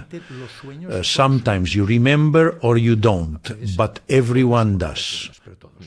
They are often flashes and metaphors of emotional and affective situations that you have experienced during the day. Metaphorical, right? They symbolize things and situations you have experienced. Now, there are dreams in certain people who have a predisposition and ease that manifest their superconsciousness. For example, it has been observed that the dreams of people who fly, who have the sensation that they are flying. I've had those. Yes, yes. This has been seen to have a very close relationship with the superconsciousness. That is, it is a dream that manifests the activity of the superconsciousness. Normally it is not like this, but there are certain types of dreams that have been seen to have a certain relationship with manifestations of the superconsciousness. And one of them is the sensation of flying. In other people who suddenly say that they are dreamed that they fly, that they are flying, that they have the ability to fly like a bird. This has been seen to have a connection. Sleep is a physiological activity. It's normal. We have to do it. We all do it. It occurs at a certain time. It has a specific electroencephalographic reflection of minimal brain activity, but it is usually an expression or reflection of emotional and mood situations we have experienced during our waking state in beta waves. But some, I repeat, are indeed an expression or have a relation with the superconsciousness. For my part, to conclude, we have started 2025, is the beginning of the year, and I would like to talk about goals, about how to face a new year, and especially how you are facing it right now, at this point in your life. Are you more aware that a year has passed? That, wow, it's another year life has given me to live? Or do you simply think, like we might think, for example, that we still have a lot of life ahead of us? No, I have never thought that that life is short. I live one day, the moment, and every day when I wake up, the first thing I do is give thanks. One more day, perfect. I don't think about whether I will live 1 week, 2 years, or 20 more years. It doesn't matter to me. No, I don't fear it. I know I have my path, and when I have completed it, whatever responsibility I have, I will go. I will live for sure. So what I do is live in the moment. I don't think about how long I might live. No, it doesn't worry me in the slightest. It doesn't worry me at all. I live in the moment, the day, and I live in the moment. I am living this moment now with you all. I don't think about anything else. I have more think later. I think, oh, I have to go. I have to go to the medical association. I have a meeting at the medical association today. But I'm not worried about this. What would I ask of this year? No, I don't know. The year thinks that the life is always the same. It's morning, afternoon, night. Morning, afternoon, night. It's us who give it names, weeks, days, holidays. Planetary life is always the same, and our life every day is the same. So what I try to do is live the moment, the day intensely, and above all, be authentic with myself. Be authentic, meaning do what I internally feel and think I should do. For example, if I thought about my life situation, I wouldn't do anything I'm doing. I have a house in Montseny. I would like to be there in Montseny peacefully with my wife. But inside, I feel that I have to contribute these small grains of sand to help in some way. So I sacrifice. I think this, for me then, it is not a sacrifice. I think it is my obligation. And my wife, as I said before, she would also like to be there, but she has also understood that this is important. So she loses a certain, for her, life dynamic, but she doesn't even talk about freedom. It's part of our life. So I do what I honestly think I have to do, which gives me this inner peace, and I live in the moment. It's what I would advise, to live the moment intensely. Life is the moment. It's a gift. It's a wonder. It's wonderful, but live it intensely. If you live in the ego, you don't enjoy it. The ego is the enemy of the present moment. You're always thinking, oh, I did this, that was done wrong. Oh, now I have to do that. How will I do it? You're always stressed. You don't enjoy the reality of life, which is this moment. If we think about what we have to do or what we did, we don't enjoy. Now we are enjoying here, talking concepts from one another. We learn from each other. We enjoy this moment. We don't care about the past or the future. I would advise this, to live authentically, sincerely, the current moment, the now, the present, which is wonderful. Doctor, thank you very much for trusting us, for being here. For us, it is a big step in the podcast because we admired what you did. The whole team of I Have a Plan wanted you to come, and I think an incredible podcast has come out. Thank you for influencing so many people. Hopefully it awakens as many consciences as views it gets, and we'll see you soon. I thank you for the invitation. The truth is that I have felt very comfortable, very natural with you, and I really want to congratulate you, although there are many podcasts that ask us for a lot and such, and I can't do them all. But I believe that the podcast has a very positive aspect, which is what we have said, that social networks are very important. They have a great influence, and that podcasts have a large audience that follows them. And therefore, it is very important what we put inside, what we say conceptually. I think you are doing a great job, especially if you direct it in a positive, creative way to help people find themselves, to be authentic, to find their superconsciousness. I congratulate you in this regard. I feel satisfied. I thank you because if I can influence in any way, well, with my contribution, modest contribution, for me it is a main reason to be here with you. And I will feel very satisfied if we really help people. Thank you very much. Thank you very much, Dr. Juan. There is a podcast that people haven't seen, which is exclusive, and that we recorded in a professional studio with audio professionals. And moreover, it is a podcast, I believe, that has the most value of all the ones we have done. That's right. It's called What They Know and You Don't. It's the audiobook of this book we released this year, which has been incredible. What They Know and You Don't, all the conclusions from the podcast, all the information that people are loving. We've sold a lot of books, and now you have the option to listen to it. Maybe you've bought it, or maybe you haven't, and you're thinking, damn, I want to listen to it. I want to take a walk listening to these guys. Well, there's something very important to share, right, Sergio? And we can now say that it is published on Audible, which is the main audiobook platform. So we will leave the link in the description so you can simply try the free trial for about 2 weeks, during which you can see if you like the audiobook thing, etc. And while you do that trial, you can listen to, for example, such good books to see if you like all the audiobooks, like I Have a Plan. So if you want to start your free trial, we leave the link below in the description and listen to our audiobook, where we hope that our voice, neither I speak too fast nor Juan speaks too deep, and you like all the insights we share in that book. We hope you like this episode and see you with the next one.